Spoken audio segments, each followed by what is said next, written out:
हाँ वो मुझे पता है कि ये यस सर में कितना झूठ है कि घर जाके किसी ने कुछ नहीं पढ़ा ना। कहाँ है वो बच्चे, कहाँ है जो कहते हैं कि मेरे को पढ़ना पसंद है? हाथ ऊपर करे थे कल आधी क्लास में।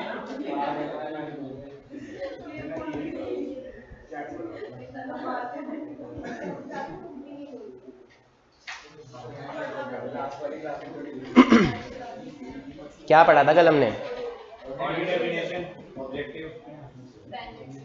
डेफिनेशन, ऑब्जेक्टिव, और क्या पढ़ा था?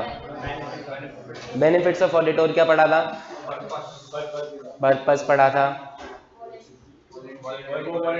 मैंडेटरी या वॉलेंट्री पढ़ा था।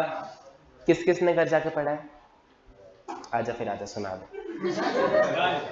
आजा, चॉकलेट दूंगा तो भी नहीं आएगा?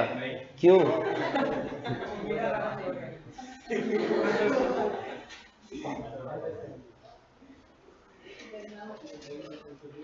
चलो जी, बैठे बैठे सुना दे। सुनाएगा? हाँ फिर क्या पढ़ा तूने? क्या क्या क्या बोल रहे थे? सुना नहीं, बोलो ना, तेज बोला करो, तेज थोड़ा। कोई नहीं जी, मैं बोल लेता हूँ, चुप हो जाओ, तुम चुप हो जाओ। बताओ मीनिंग में क्या पढ़ा था हमने? ऑडिट इज एन, थके थके तो बोलो मत, अभी तो क्लास शुरू हुई है। एक सुर में बोलो, इकट्ठे बोलो। Audit is an independent examination of an entity, whether profit oriented or not, and irrespective of size or legal form, when such an examination is conducted with a view to when such an examination is conducted with a view to express an opinion thereon। ये हमने audit का meaning पढ़ा था। उसके बाद हमने purpose पढ़ा था। पर्पस में क्या था?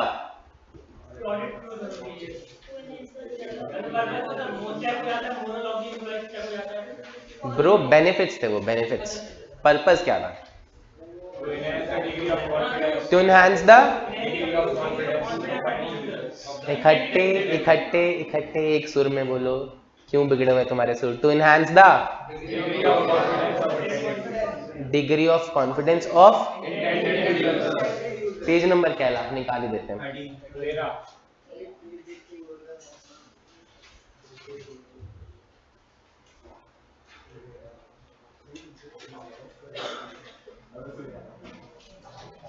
The purpose of an audit is to enhance the degree of confidence of intended users in the financial statement by the expression of an opinion by auditor whether the financial statement are prepared। Material का मतलब समझते हो? याद है material का मतलब? चाय के बिल मटेरियल होते हैं क्या? In all material specs in accordance with AFRS का मतलब। और अगर एक शब्द में बताना हो तो कानून, कानून के हिसाब से फाइनेंशियल स्टेटमेंट्स बने हैं कि नहीं बने। ठीक है जी। और क्या पढ़ा था हमने? क्या पढ़ा था, क्या पढ़ा था? बेनिफिट्स ऑफ ऑडिट बता दो जी। कहाँ है? पेज नंबर बताओ। Page number 6।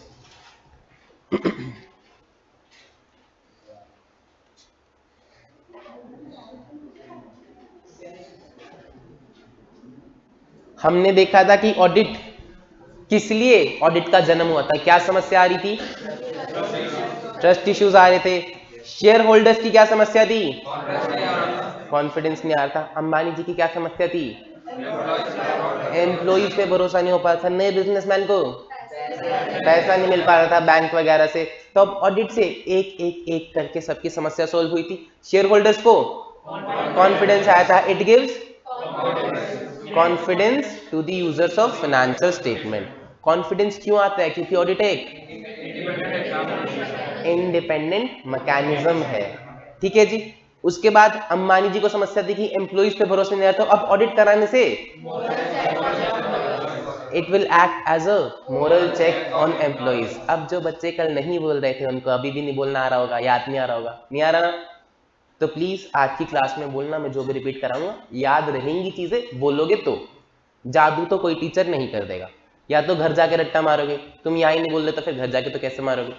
तो साथ साथ में बोलना, ठीक है? अब जितना याद आ रहा है उतना बोलो। अंबानी जी ने क्या समस्या थी? एम्प्लॉइज पे भरोसा नहीं आ रहा, तो audit act as a moral check on employees. नए बिजनेसमैन को बैंक से लोन नहीं मिल रहा था, तो अब it will be audited financial statement will be relied upon by bankers and lenders. ये सारा मामला शुरू किसकी वजह से हुआ था? क्या करा था उसने? तो अब इट विल हेल्प डिटेक्ट, अगर फ्रॉड और एरर नहीं है तो it will help in pointing out deficiency. और कौन खुश हो रहा था इन सबको देख के? गवर्नमेंट को क्या फायदा? It will help determining tax liabilities. सही है?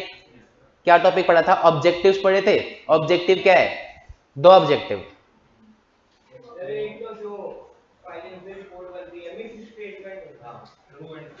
मैंने मैंने मैंने बताया था दो ऑब्जेक्टिव है, सिर्फ दो, तसल्ली लेना और तसल्ली देना। तसल्ली लेने को हम बोलेंगे टू ऑब्टेन रीजनेबल एश्योरेंस कि financial statement free from material misstatement है या नहीं। और तसल्ली देने को क्या बोलेंगे? To report as required by SS. सही है जी? कहाँ है पेज नंबर? कौन सा ऑब्जेक्टिव वाला? इसके अलावा भी कुछ और पढ़ा था क्या हमने? कुछ तो पढ़ा होगा। हाँ, हमने पढ़ा था कि ऑडिटर कैसे इंश्योर करेगा कि फाइनेंशियल स्टेटमेंट किसी को मिसलीड नहीं कर रहे, कि फाइनेंशियल स्टेटमेंट सही है। क्या चार्ट था बताना जरा, बिना देखे याद आ रहा है? किनको याद आ रहा है? देखो, statement of account presents a true and fair view. एक एरो किससे निकलती थी और दूसरी प्रेजेंट से क्या निकलती थी? प्रेजेंटेशन कैसी होनी चाहिए? Clear and unambiguous. अनएम्बिगियस का मतलब क्या था? Non confusing. Clear and unambiguous कब होगी? जब it will be classified, described, disclose. एक सुर में बोलोगे, it will be classified, described, disclose as per A. True and fair से एक एरो निकलती थी, वो क्या कह रही थी? कि सारे अकाउंट्स एंट्रीज के हिसाब से बने होने चाहिए, और एंट्रीज सारी होनी चाहिए। और सारी का मतलब none should be omitted. And सही सही का मतलब आपके पास सफिशिएंट अप्रोप्रिएट ऑडिट एविडेंस हो कि सारी एंट्रीज सही सही लिखी गई हैं। और भी कुछ पढ़ा था क्या हमने? पक्का? देख लो, सोच लो अभी भी। हाँ, मैंडेटरी और वॉलेंट्री। क्या ऑडिट सबके लिए मैंडेटरी है क्या? It is not always legally mandatory. का है पेज नंबर बताओ जरा? Page number 7।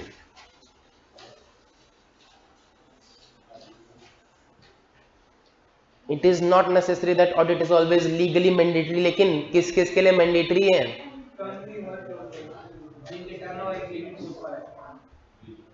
कंपनीज है, कुछ एंटिटीज हैं जिनको कानून ने बोला है कि भैया आपको ऑडिट करानी ही करानी है।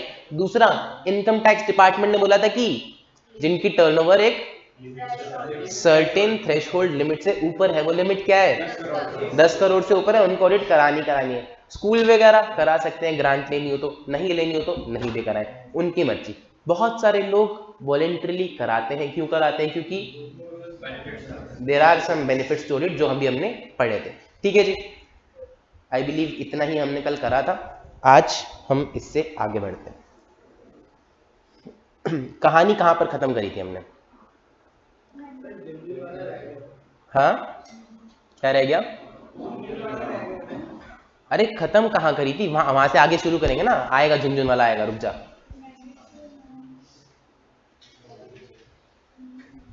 कल क्या बोला था मैंने लास्ट में कहानी में, कहाँ खत्म करी थी?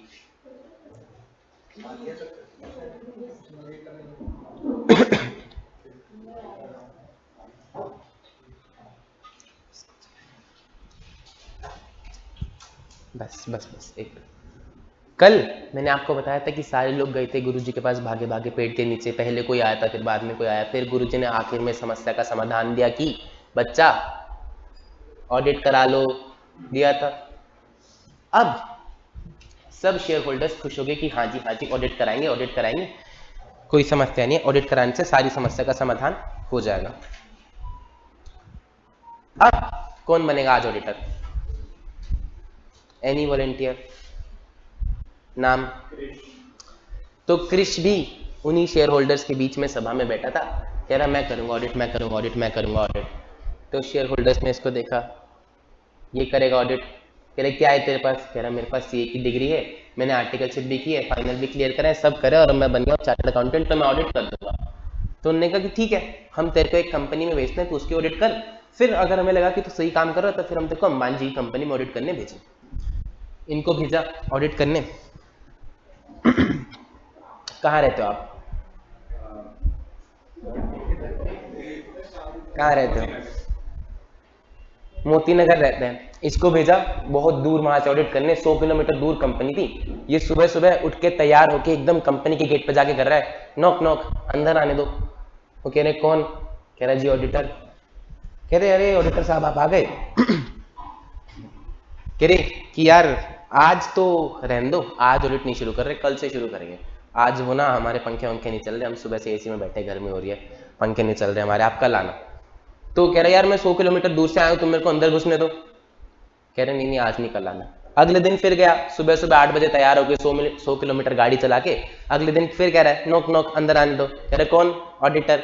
अरे ऑडिटर साहब आज ना मेरी बीवी से सुबह लड़ाई होगी, मैं नहीं अंदर आने दे रहा, आज नहीं कर रहे ऑडिट वॉडिट शुरू, ये कोई तरीका है काम करने का, आप कल आना।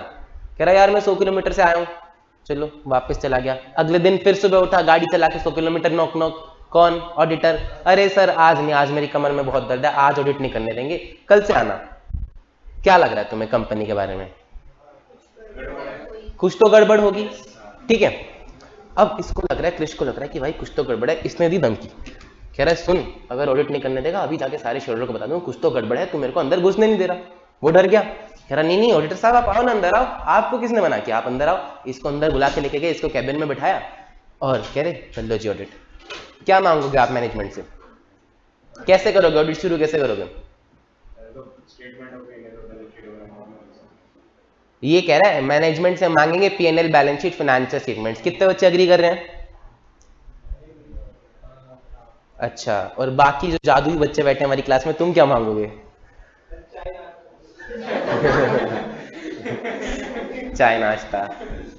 ये थोड़ी तू रहता होगा फिर घर के बाहर। अच्छा चलो, इसने मांगी financial statement, PNL, balance sheet की सर हम चेक करके बताएंगे कि सही है कि नहीं है। मैनेजमेंट कह रही सर फाइनेंशियल स्टेटमेंट, अरे सीए आप हो, आपने सीखी है फाइनेंशियल स्टेटमेंट बनानी, हमें थोड़ी आती है, आप बना लो, आप तो एक्सपर्ट हो, बना लोगे।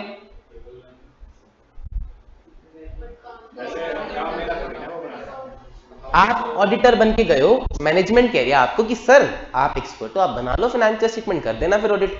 बनाओगे क्या? क्यों? ऑडिट करने गए तो हमारा काम है चेक करना, ना कि फाइनेंशियल स्टेटमेंट्स बनाना। ये कह रहे तुमने फाइनेंशियल स्टेटमेंट नहीं बनाई हुई? कह रहे नहीं सर हमें तो लगा आप बनाओगे। कह रहे भाई अगले हफ्ते आऊंगा वापस, 1 हफ्ते का टाइम दे रहा हूँ, फाइनेंशियल स्टेटमेंट पूरी रेडी मिलनी चाहिए मेरे को, और उसके बाद आके मैं चेक करूंगा। अगर तुमने फिर कोई नखरे किए, इस बार तो मैं शेयर होल्डर को बोल रहा हूँ कि भाई तुम कुछ कर रहे हो गड़बड़, तुमने फाइनेंशियल स्टेटमेंट नहीं बनाई यार, कैसे काम करोगे। ये गया, 1 हफ्ते बाद वापस आया, इसने फिर करा नॉक नॉक, कौन जी? ऑडिटर। आओ साहब आओ अंदर बैठो। इसको चाय नाश्ता दिया, ठीक है जी, चाय नाश्ता मिला। इसने कहा फाइनेंशियल स्टेटमेंट बना ली? कह रहे सर बिल्कुल, आप आदेश करके गए थे, बनाएंगे क्यों नहीं, फाइनेंशियल स्टेटमेंट बना ली। उन्होंने कहा छोटू प्रिंटर में से पन्ने निकाल के ला। वो 3 पन्ने लेके आया, एक पीएनएल, एक बैलेंस शीट, एक कैश फ्लो। और भी कुछ चाहिए क्या? अरे नोट्स तो अकाउंट्स भी दे दिए। और बता, कह रहे लो सर कल लो ऑडिट। कल लोगे ऑडिट? कह रहे सर कर दो साइन, सब ठीक है। क्या चेक करोगे आप? क्या चेक करोगे? बिल्स मांगोगे? आपने मैनेजमेंट से मांगे बिल्स दे दो, मैनेजमेंट जो भी इसमें लिखा हुआ है, जमा घटा थोड़ी चेक करेंगे, कैलकुलेटर थोड़ी ना चलाने आए। आपने कहा लाओ सारे बिल्स लाओ। मैनेजमेंट कह रही है बिल्स तो हमारी कंपनी की कॉन्फिडेंशियल इन्फॉर्मेशन है, प्राइवेट इन्फॉर्मेशन है, वो थोड़ी देंगे आपको, आओ तो आउटसाइडर हो। आपको पता चल जाएगा कौन हमारे कस्टमर है, कौन हमारे डेटर क्रिएटर है, हम ये सब थोड़ी देंगे। आपने कहा था ऑडिट करना है, फाइनेंशियल स्टेटमेंट की हमने दे दी, आप तो उंगली पकड़ के सर पे चढ़ रहे हो, ऐसा थोड़ी होता है। क्या आप अपना काम कर पाओगे? क्या नहीं कर पाओगे? तो अब आपने फिर से धमकी दी कि तुम मेरे को परेशान मत करो, मैं पहले ही बहुत परेशान हो चुका हूं, तुम कभी घुस नहीं देते, तुम कभी फाइनेंशियल स्टेटमेंट नहीं बनाते, तुम कभी बिल्स नहीं देते, सारे बिल्स मुझे लाके दो, वरना मैं बता दूंगा शेयर होल्डर को, आपकी शिकायत लगा दूंगा। तो मैनेजमेंट डरी, मैनेजमेंट ने कहा रामू काका एक बारी जरा लेके आओ वो सारी फाइलें। और रामू काका इतनी सारी फाइलें उठा के, वो फोटो देखिए लिंक्डइन पे कि सीए पास करने के लिए इतनी किताबें पढ़नी पड़ती है, तो बस उतनी ही फाइलें लाके तुम्हारी टेबल पे लग दी और तुमको कहा जी कर लो चेक। अब तुम्हारे दिल में हो रही है तक कि इतना सिलेबस तो मैंने 5 साल में पढ़ा था, इसको मेरे को अब चेक करना है। तुमने कहा कोई बात नहीं, all is well, all is well, शुरू करते हैं, एक बारी शुरू करते हैं, आगे देखते हैं क्या होता है। तो इसने हिम्मत करके एक परचेज की फाइल उठाई और उसमें से परचेज के बिल मिलाना शुरू करे। परचेज का अमाउंट लिखा हुआ था फाइनेंशियल स्टेटमेंट्स में 10 लाख, सही है। इसने बिल मिलाना शुरू करे, इसको 8 लाख के बिल मिल गए, 2 लाख के बिल नहीं मिले। अब आपका क्या कहना है इस पर ऑडिटर साहब? प्रॉफिट कम दिखाया। और कोई बच्चा? आप ऑडिट करने आए हो, 10 लाख अमाउंट लिखा हुआ है, 8 लाख के बिल आपको मिले, 2 लाख के बिल गायब हैं। 2 लाख की फ्रॉड हुआ हो सकता है, और मटेरियल मिसस्टेटमेंट, और सोचो सोचो सोचो, इतना दिमाग लगा रहे हो, एक बारी मैनेजमेंट से जाके पूछ नहीं सकते कि 2 लाख के बिल कहाँ है? पूछना तो चाहिए, पहले ही तुम इल्जाम, तूने गलती करी है, तेरे को फांसी पे लटकाएंगे, पूछ तो लो, दे दे अगला। इसने फोन घुमाया कि मैनेजमेंट ये 2 लाख के बिल मिसिंग है, 2 लाख के बिल दो। कह रहा सर आप फिर आप तो मेरे को परेशान ही कर चुके हो, आप कभी फाइनेंशियल स्टेटमेंट मांग रहे हो, आप कभी बिल्स मांग रहे हो, आप कह रहे हो कि और बिल्स चाहिए, और बिल्स कहां से लाऊं मैं? ये कह रहा है कि भाई मैं परेशान कर रहा हूं कि तुम बिल्स तो सारे दोगे, सारे नहीं दोगे, कह रहा सारे बिल्स चाहिए और अभी के अभी चाहिए, 5 मिनट के अंदर, वरना तुम्हें पता है मेरा। तो मैनेजमेंट ने फिर फोन किया रामू काका को, रामू काका वो जो चूहे वाली कोठरी में फाइलें दबा रखी हैं, जरा इसको ला के दो, ये नहीं मानने वाला। तो रामू काका थोड़ी सी और फाइलें लेके आए, ठीक है। अब उसमें से आपको बिल मिले, अब आपको बिल मिल गए 2,25,000 के। अमाउंट कितना बाकी था? 2 लाख। बिल कितने के मिले? 2,25,000 के। तो अब आपका क्या कहना है? हाँ, दोबारा मैनेजमेंट से एक बारी बातचीत कर ले, पूछ ले कि भैया क्या सिस्टम है, कि क्या पता कोई बिल कैंसिल कर रखा हो जो उसमें दिख नहीं रहा हो हमको, इसलिए उनने 10 लाख चढ़ा रखा है। तो ये गया परचेज मैनेजर के कैबिन में। परचेज मैनेजर एकदम आराम से सूट बूट में बैठा था, एसी चला के, शीशे वाला कैबिन, ये बाहर जाके कर रहा है नोक नोक। परचेज मैनेजर ने इसको देखा, कुर्सी घुमा ली, ये आ गया मेरे कैबिन में, ये फिर नोक नोक कर रहा है। उसने अपने टेबल पे घंटी बजाई, रामू काका कह रहे सर आप क्यों डिस्टर्ब कर रहे हो उनको, वो काम कर रहे हैं, आपकी तरह खाली है क्या, चलो अपने कैबिन में, वापस मत आना यहाँ पे। अब ये उसको मिलने नहीं दे रहे परचेज मैनेजर से, ये नोक नोक कर रहा है, वो इसको इग्नोर कर रहा है, अपना काम कर रहा है। इतना इग्नोर भाई को लड़की ने नहीं किया जितना परचेज मैनेजर कर रहा है। क्या इज्जत रहेगी इसकी कंपनी में? क्या करोगे? क्या करोगे? एज एन ऑडिटर आप खड़े हो, आपको परचेज मैनेजर इग्नोर कर रहा है, क्या करो? हाँ, अब तो हम शेयर होल्डर के पास जाएंगे। लेकिन मेरे को एक बात बताओ, द पॉइंट इज कि आप बार बार नई नई कंपनी में जाओ, आप हर कंपनी में जाओ, हर बार आपके साथ ऐसा हो, कभी वो घुसने नहीं दे रहे, कभी कह रहे सर फाइनेंशियल स्टेटमेंट खुद बना लो, कभी कह रहे सर डॉक्यूमेंट से कोड्स नहीं देंगे, कभी कह रहे सर एडिशनल भी मांग रहे हो, कभी मिलने नहीं दे रहे, तो क्या आप अपनी ऑडिट कर पाओगे क्या? तो स्मार्ट तरीका क्या है, क्या करना चाहिए? इस समस्या का सॉल्यूशन देखो, सब्जेक्ट तो ऐसा ही है कि हर मोड पे एक नई समस्या आएगी और उसका सॉल्यूशन आपको ढूंढना पड़ेगा, ठीक है। मैंने कल भी कहा था कि मैं तो कुछ खास पढ़ाने वाला हूं नहीं, मैं तो तुम्हारे सामने समस्या रखते जाऊंगा, तुम सॉल्यूशन बताते जाना और मैं तुम्हें दिखाऊंगा कि वही सॉल्यूशन लिखा हो, ठीक है। Purely logical subject, purely practical subject. मुझे बताओ कि इस समस्या का समाधान तुम करोगे क्या, ताकि तुम्हारे साथ ऐसा ना हो कि मैनेजमेंट तुमको ये ना टोके, वो ना टोके, कभी मिलने ना दे, पहले ही मैनेजमेंट और तुम क्लियर रहो। क्या करोगे? डॉक्यूमेंट वगैरह? हाँ, तो यही तो हमारा ऑब्जेक्टिव है ना, इसको पूरा कैसे करोगे? मैनेजमेंट दे नहीं रही, नखरे कर रही है बार बार। क्या लिखित में लोगे? एग्रीमेंट बना लोगे, आप उसके साथ अग्रीमेंट बना के जाओगे कि भाई जिम्मेदारी किसकी है फाइनेंशियल स्टेटमेंट बनाने की, कंपनी की है, हम मैनेजमेंट बोलेंगे। किसकी जिम्मेदारी है, मैनेजमेंट की जिम्मेदारी है, ठीक है। अब दूसरी चीज क्या समस्या आ रही थी आपको, वो फिनेंशियल स्टेटमेंट नहीं बनाते, उसके बाद डॉक्यूमेंट नहीं देते, तो आप उनसे लिखित में ले लो कि भैया जो जो इंफॉर्मेशन मैं मांगू वो सारी इंफॉर्मेशन तुम मुझे दो। तीसरी बार क्या समस्या आई थी कि कोई बिल नहीं मिल रहा था, कुछ बिल्स मिसिंग थे, तो आपने एडिशनल कुछ चीजें मांगी, आप लिखित में ले लो उनसे कि भैया जो जो मैं एडिशनल इंफॉर्मेशन मांगूंगा तुम सारी मुझे दो। फिर क्या समस्या आई थी, मिलने नहीं दे रहे थे लोगों से, बातचीत नहीं करने दे रहे थे, आप लिखित में ले लो कि भैया जिससे मेरे को मिलना होगा तुम उसमें रोक टोक नहीं करो, सही है। अगर हम ये लिखित में ले लें तो हमारी समस्या सॉल्व हो जाएगी कि भैया हमने पहली एग्रीमेंट बना लिया, अगर तुम अग्री करते हो तो हम ऑडिट करने आएंगे, वरना भैया जयराम जी के हम नहीं करने आ रहे, परेशान मत करो, हम ऑडिट करने आए, सही है। तो अगर मैनेजमेंट एक अग्रीमेंट दे तो ही आप ऑडिट करने जाओ। सॉल्यूशन, सिंपल सॉल्यूशन, आओ जी। इसको हम बोलते हैं प्रीमाइस, यानी कि ऑडिट शुरू करने से पहले हमने कुछ बेस बना लिया, कुछ फाउंडेशन बना ली कि भैया अगर ये चीजें होंगी तो हम ऑडिट करने आएंगे, अदरवाइज नहीं आएंगे। मैनेजमेंट और टीसीडब्ल्यूजी की कुछ रिस्पॉन्सिबिलिटीज हमने फिक्स कर दी। टीसीडब्ल्यूजी पे अभी हम 5 मिनट में आएंगे। मैनेजमेंट की हमने कुछ रिस्पॉन्सिबिलिटीज फिक्स कर दी, इतना समझो। मैनेजमेंट की क्या जिम्मेदारी है, which are fundamental to the conduct of audit in accordance with SS. अगर मैनेजमेंट की ये जिम्मेदारियां पूरी होंगी तो ही हम ऑडिट कर पाएंगे तमीज से, एसएस के हिसाब से, सही है। क्या जिम्मेदारी है, for the preparation and presentation of financial statement in accordance with AFRF, कि आप बनाओगे फाइनेंशियल स्टेटमेंट कैसे, एएफआरएफ के हिसाब से। दूसरा, टू प्रोवाइड ऑडिटर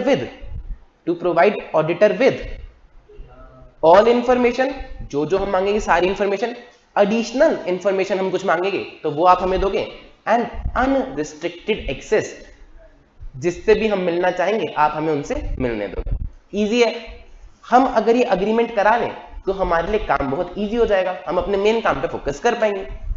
क्या क्या चीजें, मैनेजमेंट की 2 जिम्मेदारियां, for the preparation and presentation of financial statement, बोलो मेरे साथ, preparation and presentation of financial statement. दूसरा, to provide auditor with all information, additional information and unrestricted access. दोबारा से, पहली जिम्मेदारी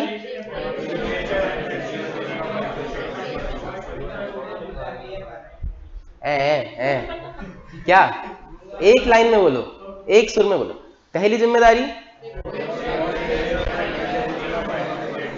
preparation and presentation of financial statement. दूसरा, to provide auditor with all information, additional information, unrestricted access. रुक जाया करो बीच में, ठीक है, फिर मैं दूसरा इशारा करूंगा तो तुम दूसरी। To provide auditor with all information, additional information, unrestricted access, ये जिम्मेदारी, ठीक है। क्या नाम था भाई तेरा? हाँ, कुणाल, आर्यन, ठीक है। अब अगला ऑडिटर गया आर्यन। आर्यन ने कहा कि भैया मैं तो समझदार हूं, क्रिश की तरह नहीं, मैं तो पहले से अग्रीमेंट करा के लेके जाऊंगा। आर्यन ने अग्रीमेंट बनाया और ऑडिटर बन के चला गया। मैनेजमेंट ने, भोली भाली सी मैनेजमेंट ने अग्रीमेंट पे साइन करा कि भैया हम फाइनेंशियल स्टेटमेंट बनाएंगे, हम सारी इंफॉर्मेशन देंगे, आपको मिलने भी देंगे, कोई समस्या नहीं। आर्यन गया, आर्यन ने कहा फाइनेंशियल स्टेटमेंट, मैनेजमेंट ने दे दिया।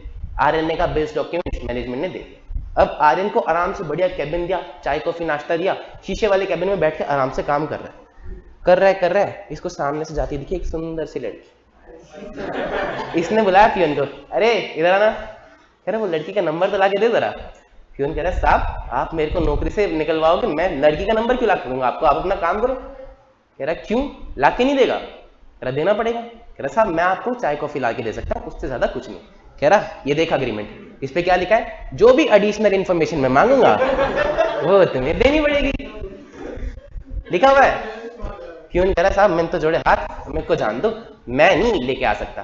कह रहा कोई बात नहीं, अनरिस्ट्रिक्टेड एक्सेस भी है, मैं उसके कैबिन में खुद जाऊंगा और खुद नंबर ले लूंगा। सही है, लिखा हुआ है अनरिस्ट्रिक्टेड एक्सेस।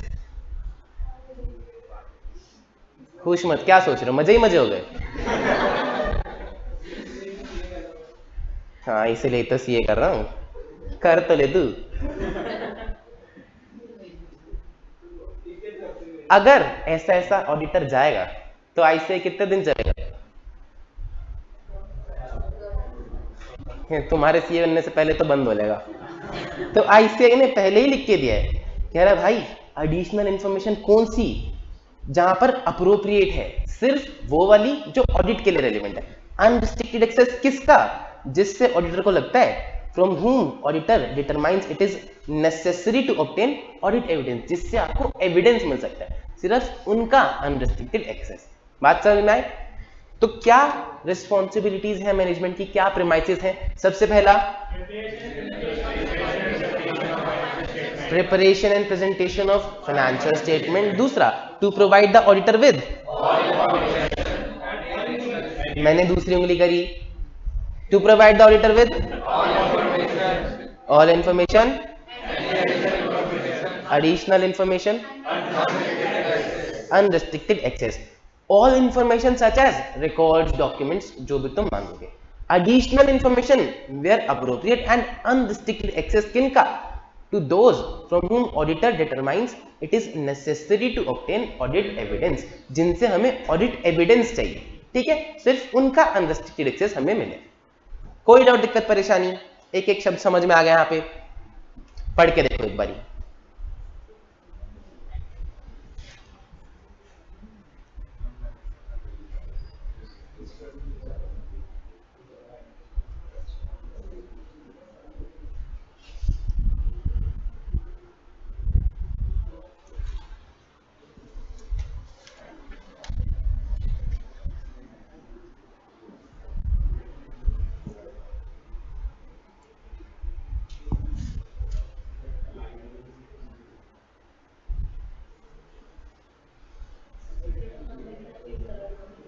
अरे पढ़ने का टाइम दिया, बातचीत करने का नहीं।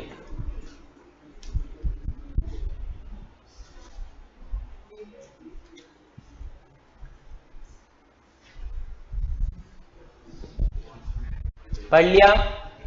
बताओ जरा एक बारी फिर से प्रीमाइसेस क्या है, क्या रिस्पॉन्सिबिलिटीज है मैनेजमेंट की? दो रिस्पॉन्सिबिलिटीज, पहली preparation and presentation of financial statement, दूसरा to provide the auditor with all information, additional information, unrestricted access, all information such as records और documents, additional information where appropriate, and unrestricted access किसका? To from whom auditor determines it is necessary to obtain audit evidence. इतना थके थके क्यों बोलते हो भाई? मेरी आवाज बाहर तक जा रही होगी, तुम सबके मिला के नहीं जा रही होगी बाहर तक। थोड़ा एनर्जी लेके आओ। क्या समस्या है? तो मैं अकेला भी तो हूं, तुम पूरी सेना लेके बैठे हो।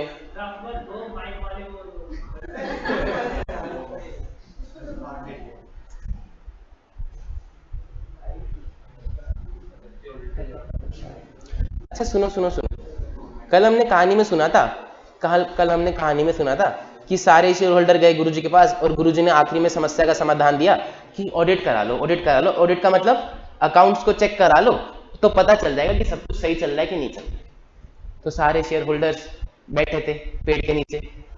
अब अंबानी जी भी बैठे थे पेड़ के नीचे, वहीं पे गुरुजी थे। तो जैसे ही गुरुजी ने बोला कि ऑडिट करा लो, ऑडिट से समस्या का समाधान हो जाएगा, तो सारे शेयर होल्डर इस अंबानी जी को देख रहे हैं और कह रहे हैं अंबानी जी मेरा ऑडिटर आएगा और आपके कान के नीचे 2 लगाएगा, अब आप करके दिखाओ फ्रॉड। तुमने देखे हैं वो टीवी में सीन की कोई टीम आती है घर में, सब तहस नहस करते और सारी इंफॉर्मेशन निकाल देती है, देखा है? तो ऑडिटर को अंबानी जी को कह रहे हैं कि मेरा ऑडिटर आएगा और आपके कान के नीचे 2 लगाएगा, अब आप छुपा के दिखाना होगा इन्फॉर्मेशन, अब आप करके दिखाओ कोई फ्रॉड। अब आप सोफे के नीचे छुपाओ तो दीवार के अंदर छुपाओ, लेकिन मेरा ऑडिटर आएगा और सारी इंफॉर्मेशन निकाल ली। अंबानी जी तो डर गए, कह रहे गुरुजी, अंबानी जी ने पैर पकड़ लिए, कह रहे गुरुजी फ्रॉड किसने किया? विजय माल्या ने। मजे कौन कर रहा है? विजय माल्या।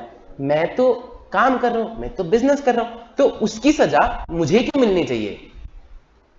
तुम मुझे बता कि अंबानी जी के साथ सही हो रहा है क्या? नहीं हो रहा। क्यों? तो हम ऑडिट नहीं कराए, ऑडिट। तो गुरुजी ने समझाया कि बेटा वो जो लोग आते हैं वो ऑडिटर्स नहीं होते, वो होते हैं इन्वेस्टिगेटर्स। जो टीवी में आपने देखा है कि एनफोर्समेंट डायरेक्टरेट की टीम आती है, इनकम टैक्स की रेड पड़ती है, या कुछ लोग आते हैं जो इधर उधर तोड़फोड़ करते हैं, वो इन्वेस्टिगेशन करने आते हैं। हम ऑडिटर हैं, हमसे बोला तो जाता नहीं क्लास में, हम क्या किसी के साथ हाथापाई करेंगे, है ना। तो हम ऑडिटर हैं, हम तमीज वाले लोग हैं, हम आराम से जाते हैं, हम मैनेजमेंट से प्यार से इंफॉर्मेशन मांगते हैं। ऑडिट और इन्वेस्टिगेशन में क्या फर्क होगा? ऑडिट और इन्वेस्टिगेशन में एक फर्क तो ये है कि इन्वेस्टिगेशन तब कराई जाती है जब आपको पहले से पता है कि भाई फ्रॉड तो हुआ है और हमको ढूंढना है कि किसने किया और कितने अमाउंट का गया। हर्षद मेहता वाली सीरीज में देखा था, वो गए थे उसके घर, उसको मार भी रहा था, उसके पास पूरी पावर थी, कुछ भी करने की, उसको जेल में डाला, उसके साथ सब टॉर्चर किया, क्योंकि उसको पता था कि फ्रॉड तो हुआ है। अब बस ये पता लगाना है कि किसने किया और कितने अमाउंट का किया। ठीक है जी। ऑडिट में हम कभी ये मान के नहीं जाते, हम कभी पहले से कोई धारणा बना के नहीं जाते। क्या बोला मैंने? पहले से कोई धारणा बना के नहीं जाते। We do not go with a preconceived notion कि भैया फ्रॉड तो हुआ ही है। हम तो ये मान के जाते हैं कि मैनेजमेंट अच्छी है, सही सही कर ही रही होगी, हम बस चेक करके ओपिनियन दे देंगे ताकि शेयर होल्डर को तसल्ली हो जाए। लेकिन अगर हमें फ्रॉड मिल जाएगा करते करते तो हम उसको उनको बता देंगे। हमारा बस इतना ही काम है। हमारा काम किसी को सजा दिलाना नहीं है, हमारा काम सिर्फ है तसल्ली देना कि भैया सब कुछ ठीक है कि नहीं है। हमें जो चेक करते करते चीजें मिलेंगी हम उनको बता देंगे। बात समझ में आई? देखो जी, audit versus investigation, page number देखो, ढूंढो कहां है page number. Audit versus investigation कौन सा पेज नंबर है? 4।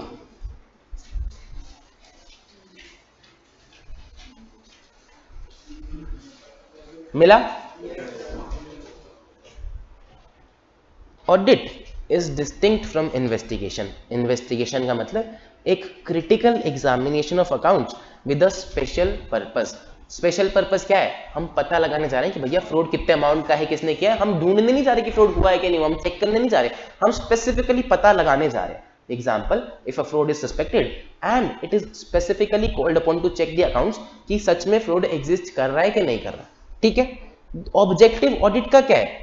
टू ऑब्टेन रीजनेबल अश्योरेंस की बेटा तसल्ली देना, तसल्ली लेना अबाउट वेदर कि financial statement as a whole are free from material misstatement है या नहीं, कि फाइनेंशियल स्टेटमेंट में कहीं कोई गलतियां तो नहीं, चाहे वो फ्रॉड की वजह से हो चाहे वो एरर की वजह से हो। देखो, फाइनेंशियल स्टेटमेंट में दो तरह से गलतियां हो सकती हैं। या तो गलती से मिस्टेक हो जाए कि आपने एक जीरो कम लगा दी, आपने एक जीरो ज्यादा लगा दी, करते थे तुम अपनी कॉपियों में। दूसरा जो मैनेजमेंट करती है अपने फाइनेंशियल स्टेटमेंट में जानबूझ के फ्रॉड करती है। तो मैनेजमेंट के अंदर भी लोग काम करते हैं, उनसे भी दोनों ही तरीके की गलतियां हो सकती है। या तो कोई बिल चढ़ाना रह गया, कोई बिल को 2 बार चढ़ा दिया, डुप्लीकेट एंट्री मार दी, तो या तो एरर, गलती से मिस्टेक हो गया, या फिर जानबूझ के उसने सोची समझी साजिश करी कि भैया मैं कंपनी के पैसे ऐसे निकाल के लेके जाऊं। सही है जी। thereby enabling the auditor to express an opinion। क्या ऑब्जेक्टिव ऑडिट का? टू ऑब्टेन रीजनेबल अश्योरेंस कि financial statement free from material misstatements है या नहीं। Audit is never started with a preconceived notion. Pre conceived notion मतलब पहले से बनाई गई धारणा। प्री कंसीव्ड नोशन मतलब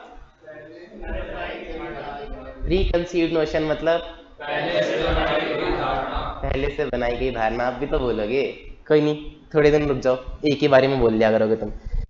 about this state of affairs, auditor कभी पहले से कोई धारणा बना के नहीं जाता कि गलती हुई है कि नहीं हुई है, फ्रॉड हुआ है कि नहीं हुआ। Auditor seeks to report what he finds in the normal course of examination of account. जो उसको नॉर्मल चेकिंग करते हुए मिल जाता है वो बस उसको रिपोर्ट कर देता है। ठीक है जी। स्कोप ऑफ ऑडिट जनरल है, वेयरएज इन्वेस्टिगेशन का स्कोप बहुत ही स्पेसिफिक है, बहुत ही नैरो है। अगर इन्वेस्टिगेशन वाले को पता है कि भैया परचेज डिपार्टमेंट में फ्रॉड हुआ है तो वो सिर्फ उस आदमी से बात करेगा। लेकिन जब हम ऑडिट करने जाते हैं तो हम परचेज, सेल, बजट, कॉस्टिंग सब कुछ चेक करते हैं, ओवरऑल फाइनेंशियल स्टेटमेंट सही है कि नहीं वो चेक करते हैं। सही है। Sometimes investigation results from prima facie findings of the auditor. Auditor might give some of the findings of concern and such findings may prompt for investigation.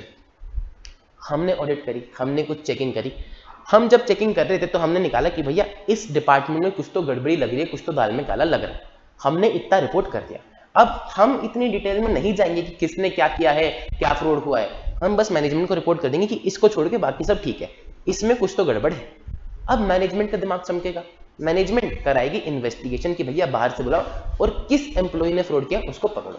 तो sometimes investigation result from the prima facie findings, जो पहली नजर में हम findings देते हैं कि भैया यहाँ पर कुछ गड़बड़ी हो सकती है, उससे मैनेजमेंट इन्वेस्टिगेशन शुरू करा सकती है। कोई और दिक्कत परेशानी?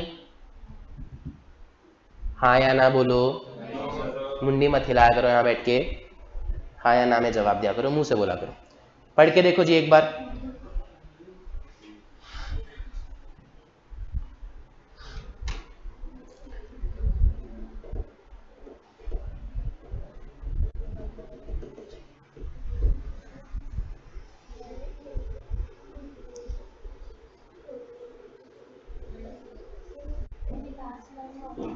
क्या क्या? Investigation results from prima facie findings. Basically prima facie findings क्या होती है, जो पहली बार हम फाइंडिंग्स देते हैं ऑडिट करके कि सर यहाँ पर कुछ तो गड़बड़ लग रही है, तो उसको देख के मैनेजमेंट इन्वेस्टिगेशन करा सकते हैं कि भैया हमारी कंपनी में किस एम्प्लॉय ने फ्रॉड कर दिया। अंबानी जी की कंपनी में 50,000 लोग काम करते हैं, तो क्या अंबानी जी उनको 50,000 लोगों को रोज मॉनिटर कर सकते हैं? नहीं कर सकते। ऑडिटर आया, ऑडिटर ने बताया सर आपकी इस सब्सिडरी में या इस ब्रांच में कुछ तो गड़बड़ी चल रही है, तो अंबानी जी इन्वेस्टिगेशन की टीम बुलाएंगे और बोलेंगे कि भैया इस ब्रांच में इन्वेस्टिगेट करो कि किसने कितने अमाउंट का फ्रॉड किया है, पता लगा। वो पता लगाएगा, ठीक है जी।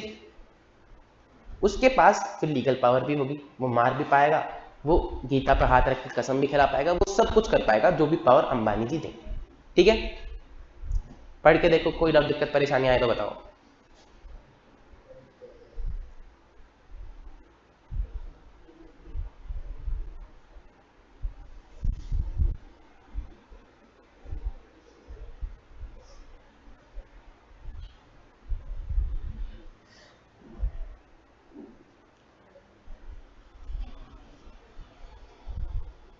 पढ़ लिया तो डन कर देना, बता देना कि पढ़ लिया।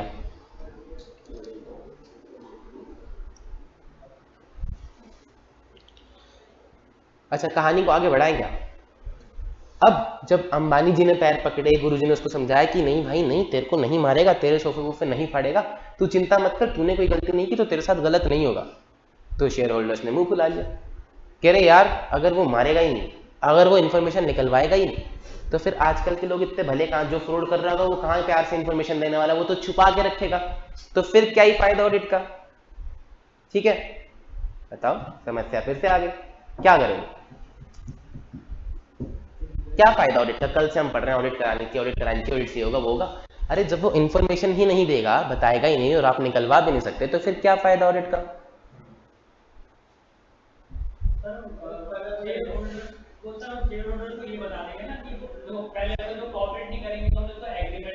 हाँ, लेकिन अगर ऐसा हो कि हम उनसे वो क्या कहते हैं ये, अगर वो हमारे साथ और कॉपरेट नहीं करेंगे, जैसे उन्हें बोला तो आंसर ही दे दे, बात का फ्रॉड हो रहा है, अगर हो भी रहा होगा तो भी नहीं बता रहे, तो हम ये कह सकते हैं हम शेयर होल्डर को बता देंगे, तो उनका मार्केट वैल्यू वैसे ही गिर जाएगा, तो कंपनी से चाहिए ना, कौन सा लगाता है। ठीक है, और कोई, और किसी का कोई ओपिनियन?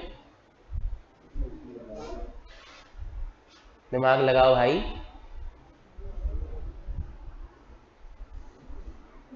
देखो जी, मैं ही बता देता हूं।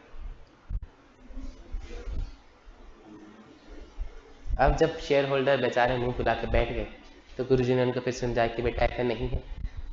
इन्वेस्टिगेटर जाएगा तो मैंने बताया था कि सिर्फ उस चीज में इन्वेस्टिगेट करेगा जहां पे उसको शक है, लेकिन ऑडिटर जाएगा वो तो सब कुछ देखेगा, A to Z देखेगा, परचेज भी देखेगा, सेल्स भी देखेगा, बजटिंग भी देखेगा, कॉस्टिंग भी देखेगा, सब देखेगा, तो तुमको तो ज्यादा कवरेज मिलेगा ना। ऑडिटर तो A to Z बताएगी कि कहीं भी कोई गलती होगी तो पता लगा लेगा, और देखेगा कि क्या मतलब है, ऐसे देख देख के बताएगा नहीं, प्रॉपर एविडेंस लेके आएगा, प्रॉपर एविडेंस लेगा हर एक चीज का कि जो भी एंट्रीज हुई हैं उसके बिल्स हैं कि नहीं है, सारी फाइनेंशियल इंफॉर्मेशन जो भी प्रेजेंट की गई है, जो भी फाइनेंशियल इंफॉर्मेशन तुम्हें बताई जा रही है वो रिलायबल है और सफिशिएंट है कि नहीं। रिलायबल मतलब भरोसेमंद, भरोसेमंद है कि नहीं है, वो प्रॉपर एविडेंस लेगा। The auditor should be reasonably satisfied that the information contained in accounting reports and other source data like bills, voucher, documents is reliable and sufficient basis for preparation of financial statement। जो भी bills हैं, जो भी vouchers हैं, जो भी documents हैं, पहली बात तो वो भरोसेमंद है, और दूसरा जितने बिल्स वाउचर डॉक्यूमेंट है सारी एंट्रीज आपने फाइनेंशियल स्टेटमेंट्स में दिखा रखी है, प्रॉपर उसका ऑडिटर एविडेंस लेगा। ठीक है जी। ऑडिटर जजमेंट लगाता है of reliability and sufficiency of financial information by assessment of accounting system, internal controls, and by carrying out appropriate tests, inquiries and procedures. एक शब्द यहां पर आया which is internal control. Internal control क्या होता है, किसी को पता है क्या? ये आपको कैसे पता है?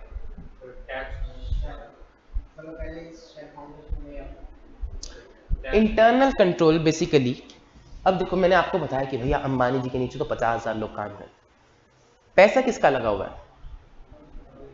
पैसा किसका लगा हुआ है?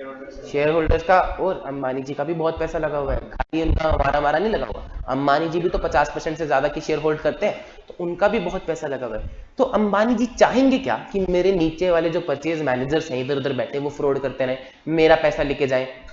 नहीं जाएंगे। तो आपसे ज्यादा, ऑडिटर से ज्यादा, शेयर होल्डर से ज्यादा पहले खुद मैनेजमेंट, खुद अंबानी जी चाहते हैं कि भैया मेरा पैसा सुरक्षित रहे। अब इतने सारे लोगों का काम वो देख तो सकते रहे, तो उसके लिए वो लगाते हैं कुछ इंटरनल कंट्रोल। आप में से कोई शॉपिंग करने गया है? H&M, ज़ारा, कपड़े, एनी गर्ल्स, ये सब मंगल बाजार से खरीदते हो? कोई नहीं गया? मॉल में गया है आर्यन शॉपिंग करने। तो जब आप मॉल में शॉपिंग करते हो, बैग में कपड़े डालते हो, अगर आप बिना बिल लिए, अगर आप बिना पैसे दिए निकलने की कोशिश करो तो क्या होता है? अलार्म बज जाता है। इसने पूरा एक्सपीरियंस किया हुआ, इसको पक्का पता है अलार्म बज जाता है। क्या चुरा के भाग रहा था तू?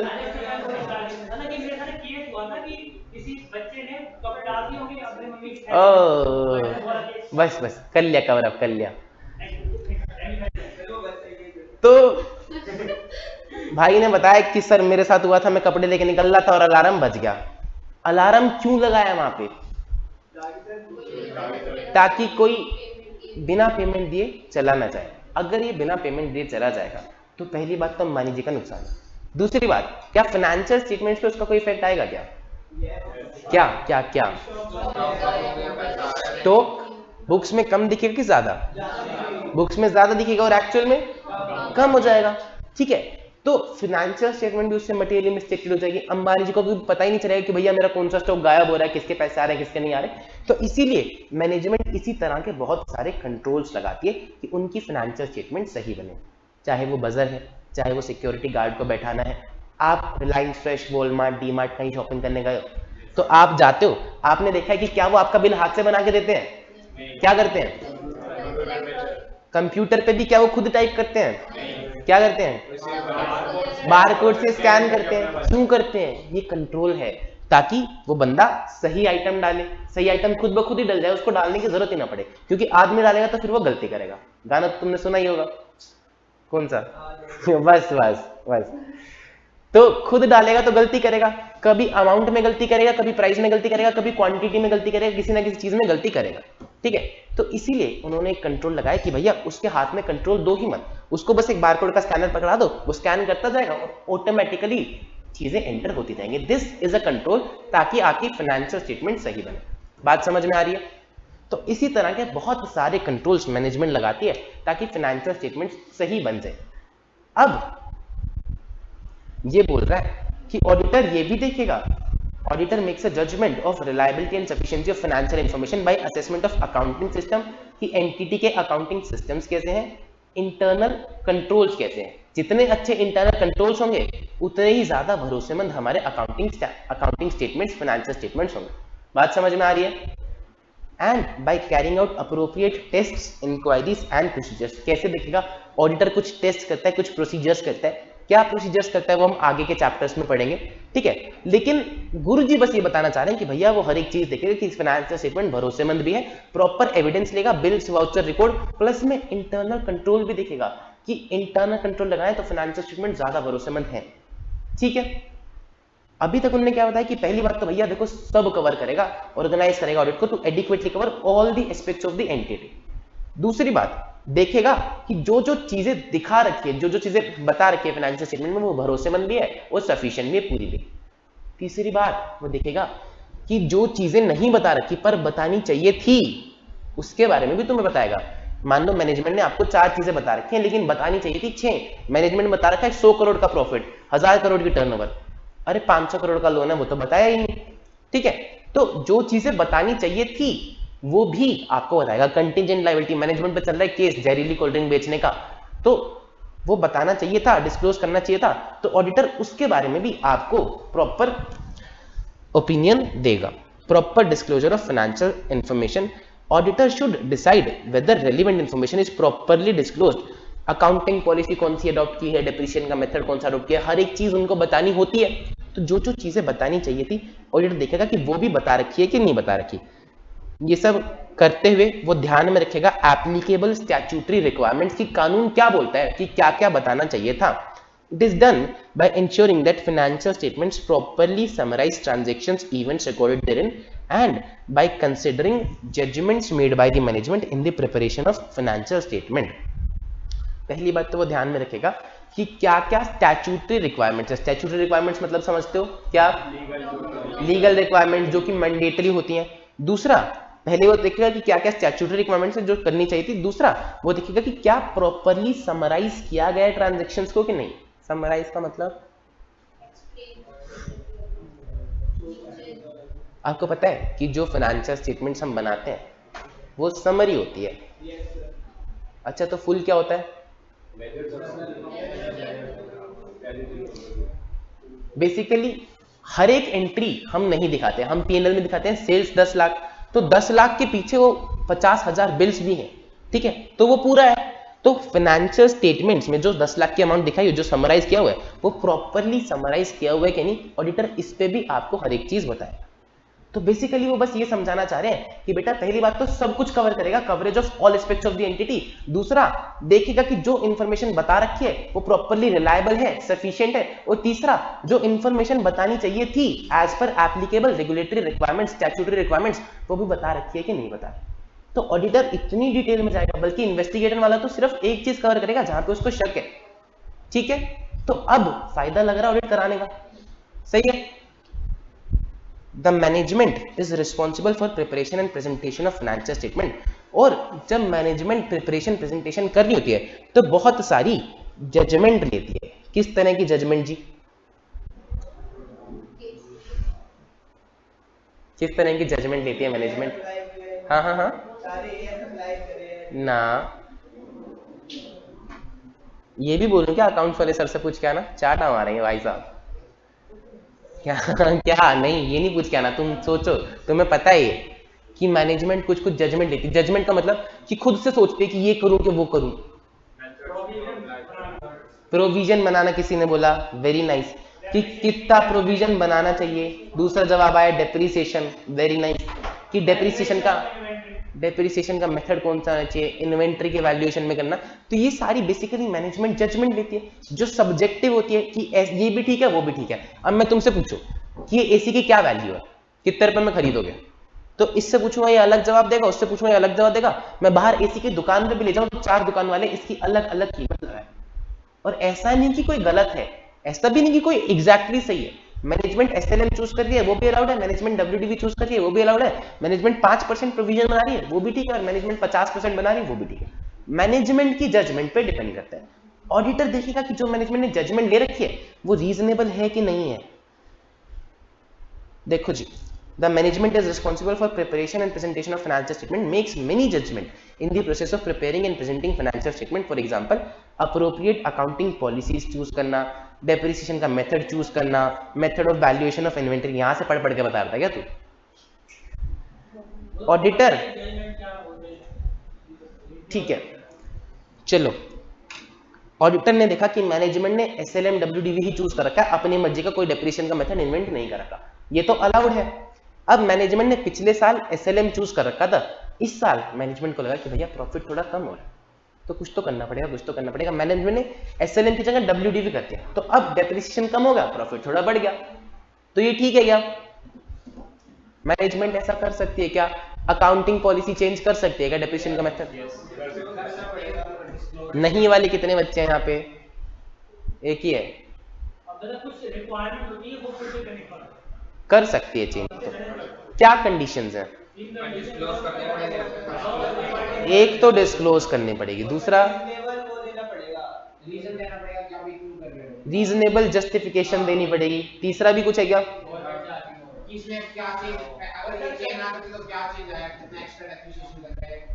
ठीक है जी, जितना एक्स्ट्रा डेप्रिसिएशन लग रहा है, कितना कम ज्यादा क्या हुआ वो आपको बताना पड़ेगा। मैनेजमेंट कहती है कि ठीक है हम आपको डिस्क्लोजर दे देते हैं। मैनेजमेंट ने इस साल डब्ल्यूडीवी करा और मैनेजमेंट डिस्क्लोजर दे दिया कि इतना इतना चेंज आया और ये चेंज हमने किया। अगले साल फिर मैनेजमेंट को लगा कि भैया प्रॉफिट ज्यादा ही हो गया, टैक्स ज्यादा बनना पड़ेगा, मैनेजमेंट ने फिर डब्ल्यूडीवी से एसएलएम कर दिया। क्या इस साल फिर कर सकती है क्या? नहीं। क्यों नहीं कर सकती? पहली बात तो आपके पास कोई रीजनेबल जस्टिफिकेशन होनी चाहिए। आप प्रॉफिट को ऊपर नीचे करने के लिए डेप्रिसिएशन के मेथड को चेंज नहीं कर सकते। भले ही दोनों अलाउड है, हम मानते हैं कि एसएलएम डब्ल्यूडी दोनों अलाउड है, लेकिन आप बार बार ऐसा नहीं कर सकते। ठीक है, तो ऑडिटर देखेगा पहली बात तो मैनेजमेंट ने किस बेसिस पे सिलेक्ट करी है अकाउंटिंग पॉलिसीज। एसएलएम सिलेक्ट किया तो क्यों, डब्ल्यूडीवी सिलेक्ट किया तो क्यों। कुछ इंडस्ट्रीज में जैसे कि एविएशन इंडस्ट्री में, एयरक्राफ्ट इंडस्ट्री में एसएलएम ज्यादा सटीक बैठता है, कुछ इंडस्ट्रीज में डब्ल्यूडीवी ज्यादा सही बैठता है, तो वो देखेगा कि सिलेक्शन किया तो क्यों किया। दूसरा, कंसिस्टेंटली अप्लाई कर रही है क्या नहीं, कि हर साल सेम होनी चाहिए। ऐसा नहीं कि शेयर होल्डर्स का फुद्दू बनाया जा रहा है, कभी प्रॉफिट ज्यादा कभी प्रॉफिट कम है तो डेप्रिसिएशन को एडजस्ट करके प्रॉफिट को ऊपर नीचे करा जा रहा है। तो ऑडिटर ये भी देखेगा selection and consistent application of accounting policies by management, whether such a selection is proper and whether chosen policy has been applied consistently on a period to period basis. Financial statement of an entity are prepared on historical financial information basis. कह रहा है कि financial statement historical basis पे बनाए जाते हैं। Historical मतलब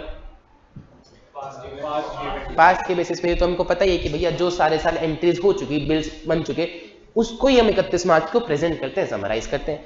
example मतलब डेफिनेशन बता रहा है हिस्टोरिकल फाइनेंशियल इन्फॉर्मेशन का मतलब क्या है, information expressed in financial terms about economic events occurring in past time period. जो भी मॉनेटरी अमाउंट, जो भी मॉनेटरी इवेंट, इकोनॉमिक इवेंट्स हुए, का इकोनॉमिक इवेंट्स था पास्ट टाइम पीरियड में, उसको ही हम फाइनेंशियल स्टेटमेंट में लिखते हैं। इसको बोलते हैं हिस्टोरिकल फाइनेंशियल इन्फॉर्मेशन।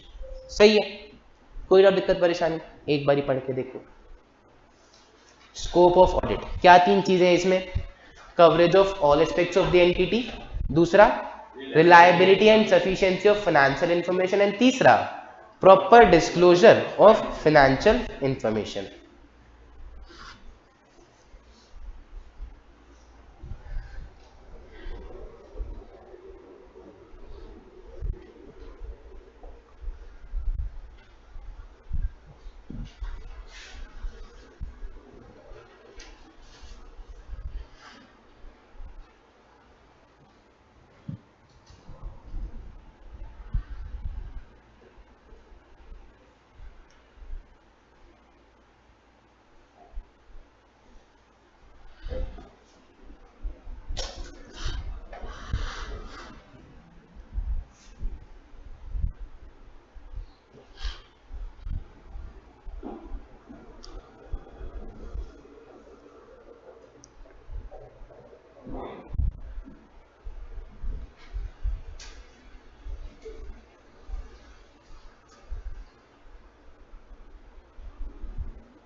पढ़ लो तो बता देना।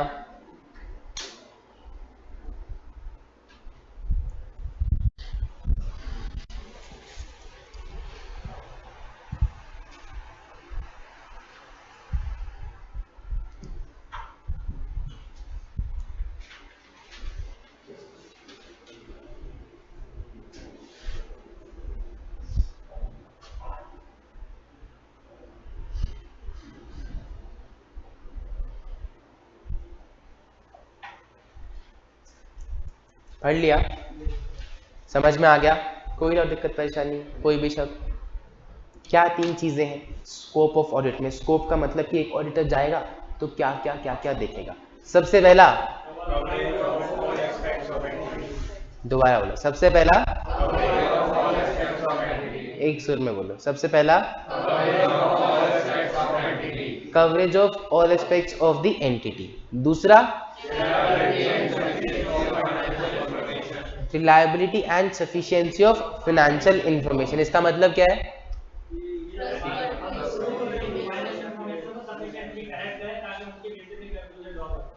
वो देखेगा कि जितने भी बिल्स रिकॉर्ड्स डॉक्यूमेंट है उसी के बेसिस पे इंफॉर्मेशन बनाई गई है और वो बिल्स रिकॉर्ड डॉक्यूमेंट्स भरोसा करने लायक है। तीसरा, proper disclosure of financial information. इसका मतलब कि जो चीजें डिस्क्लोज करी जानी चाहिए थी वो भी करी है कि नहीं करी है। और इसमें एक लाइन थी, he will evaluate selection and consistent application, कि किस बेस पे सिलेक्ट की है प्लस कंसिस्टेंटली अप्लाई हो रही है कि नहीं हो रही। बात समझ में आती है? लव एक बारी दोबारा बोलो बिना देखे। सबसे पहला स्कोप, रुक जाओ, स्कोप ऑफ ऑडिट में क्या आता है? पहला, दोबारा बोलो, मजा नहीं आया। हाँ हाँ, ऐसे ऐसे नहीं बढ़ेंगे, आगे नहीं बढ़ेंगे। स्कोप ऑफ ऑडिट में क्या आता है? Coverage of all aspects of the entity. दूसरा, reliability and sufficiency of financial information. And तीसरा, proper disclosure of financial information. ठीक है जी। अब वो इतने सारे लोग थे, बैठे थे पेड़ के नीचे। अंबानी जी खुश हो गए वापस से कि ठीक है, मेरे को मारेंगे पीटेंगे नहीं। शेयर होल्डर्स भी अब खुश हैं कि चलो इतना सब कुछ कवर करेगा, हर एक चीज के एविडेंस लेगा, जो चीजें नहीं बता रखी वो भी हमें बता देगा, तो ऑडिट बढ़िया तो चीज है। तो उन्हीं के बीच में बैठे थे, शेयर होल्डर्स के बीच में एक झुंझुनवाला साहब। जानते हो आप झुंझुनवाला साहब क्या करते थे? क्या करते थे? इन्वेस्टर थे, इन्वेस्ट करते थे शेयर मार्केट में। तो मैंने आपको कल भी बताया था कि कहानी तो प्राचीन भारत की थी। तो उनका भी एक सपना था, वो अभी तक देश के सबसे बड़े इन्वेस्टर बने नहीं थे, लेकिन उनका सपना था देश का सबसे बड़ा इन्वेस्टर बनने का। ठीक है, अब उन्होंने देखा कि गुरुजी ने इतना बढ़िया समाधान दे ही दिया है, अब फ्रॉड होने से तो रहा, अब तो हम बच जाएंगे। तो उसने अपनी पत्नी को फोन किया, कह रहा है सुनती हो भाग्यवान, एक काम करो, घर के कागज निकाल लो, अपने सारे जेवरात निकाल लो, सारे बेच के अब कंपनी में पैसे लगाएंगे, स्टॉक मार्केट में इन्वेस्ट करेंगे। और अब गुरुजी ने इतना बढ़िया समस्या का सोल्यूशन दे दिया है, ऑडिट जिस कंपनी का होगा उसी कंपनी में पैसे लगाएंगे। जो कंपनी अपने फाइनेंशियल स्टेटमेंट्स ऑडिटेड कराएगी उसी में पैसे लगाएंगे, डूबने का कोई चांस ही नहीं। अब मुझे बता दो तुम लोग फाइनेंशियल एडवाइजर्स कि झुंझुनवाला साहब को अपना घर, अपनी बीवी के गहने सब बेच के सारे पैसे लगा देने चाहिए क्या?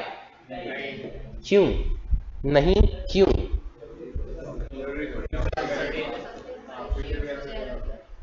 फ्यूचर अनसर्टेन होता है और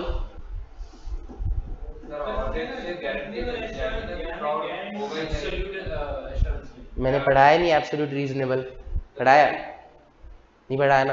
अच्छा चलो और बताओ क्यों नहीं मिलती एब्सोल्यूट एश्योरेंस रीजनेबल? लाओ मैं तुम्हें पढ़ाई देता हूँ एब्सोल्यूट रीजनेबल। देखो हम तब से बोल रहे हैं तसल्ली देने का काम है ऑडिटर का, तसल्ली देने का काम है ऑडिटर का। तो अश्योरेंस को हम इंग्लिश में, तसल्ली को हम इंग्लिश में बोलते हैं अश्योरेंस। अब अश्योरेंस ना चार तरीके की हो सकती है। एब्सोल्यूट अश्योरेंस, अच्छा अब मैं लिख रहा हूं, तुम मुझे बताना कि मैं क्या गलती कर रहा हूं, और जो बताएगा उसको कल चॉकलेट दूंगा, आज मैं लेके आया नहीं। Absolute assurance, reasonable assurance. Absolute का क्या मतलब होता है? 100%। और ऐसा मत सोचना कि तुमको पहले पता होना चाहिए, तुम्हारे पास बस कॉमन सेंस होनी चाहिए। आज मुझे पता चला कि क्लास में कितने बच्चों के पास कॉमन सेंस और कितने बच्चे नॉनसेंस।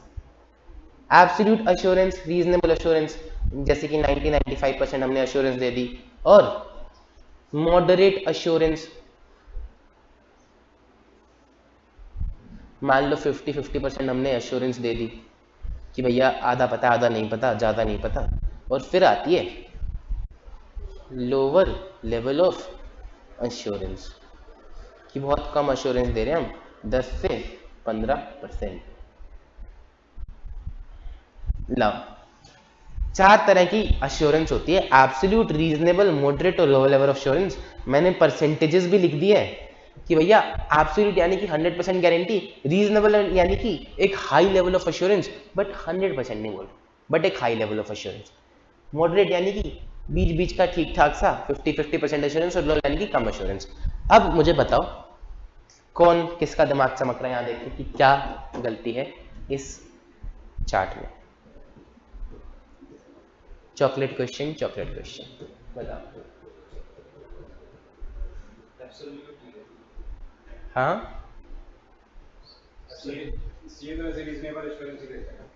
सीए रीजनेबल एश्योरेंस देता है, मान लिया, गलती क्या है ये बता।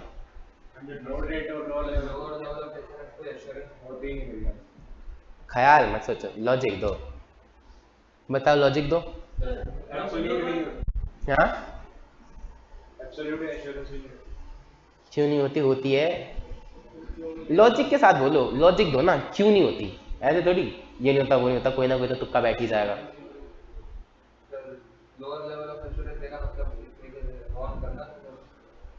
आपका नाम क्या है? हिमेश।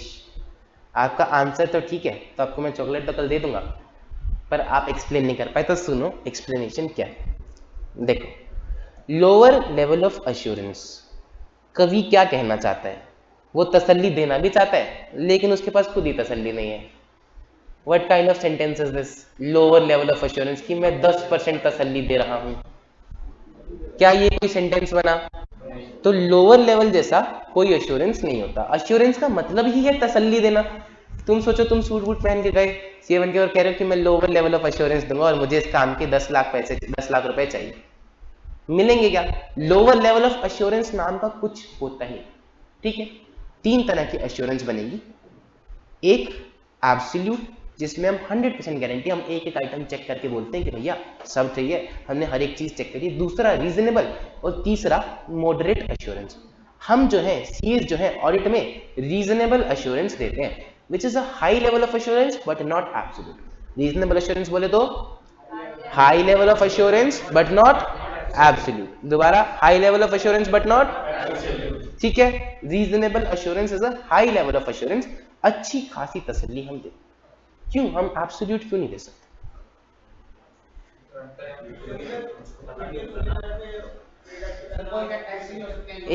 एक के करके बोला करो, बीच में दूसरे की बात क्यों काटते हो? एक को कंप्लीट तो करने दिया करो। बोलो कौन बोल रहा था? अच्छा कोई नहीं, हम तो तेरे से हिस्टोरिकल के बारे में मांग रहे हैं कि पिछले साल में जो हो चुका है उसमें तो एब्सोल्यूट दे देगा क्या? क्या पता मैनेजमेंट ने कुछ छुपाया। और हाँ बोलो ना।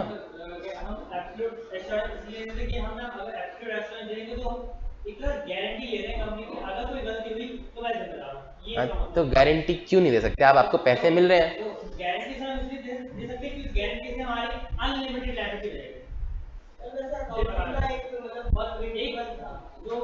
क्या था? क्या था? अच्छा, और सोचो, हम 100% गारंटी क्यों नहीं दे सकते? जो पिछले फाइनेंशियल स्टेटमेंट होते हैं वो तो किसी और ने ऑडिट करी होगी ना, तो उस पे थोड़ी ना रिलाई करके हम बोल रहे हैं। तो भाई अपने वाली पे दे दे, अपने वाली पे दे देगा 100%। क्या पता ऐसे फ्रॉड हो गए जो क्रिश, हमारा क्रिश है, कितने बजे निकलता है घर से सुबह? अब क्रिश घर से निकलता है 7 बजे और इसकी मम्मी मान लो जाती है जॉब पे जल्दी थोड़ा, तो मम्मी सुबह तैयार होकर जॉब पे चली गई और क्रिश को बोला कि बेटा गैस जल रही है, उसको बंद कर देना, थोड़ी देर में 15-20 मिनट में सब्जी बन जाएगी, फिर तो अपनी ट्यूशन के लिए निकल जाना। मम्मी चली गई, मम्मी ने इसको काम दे दिया, ये मोबाइल चला रहा है, यूट्यूब देख रहा है, थोड़ी देर बाद इसकी ट्यूशन का टाइम हुआ, ये चला गया गैस बंद करके। अब तुम मेरे को बताना कि तुम्हारे साथ हुआ है कैसा, कि मम्मी ने फोन करके पूछा कि बेटा गैस बंद कर दी थी क्या?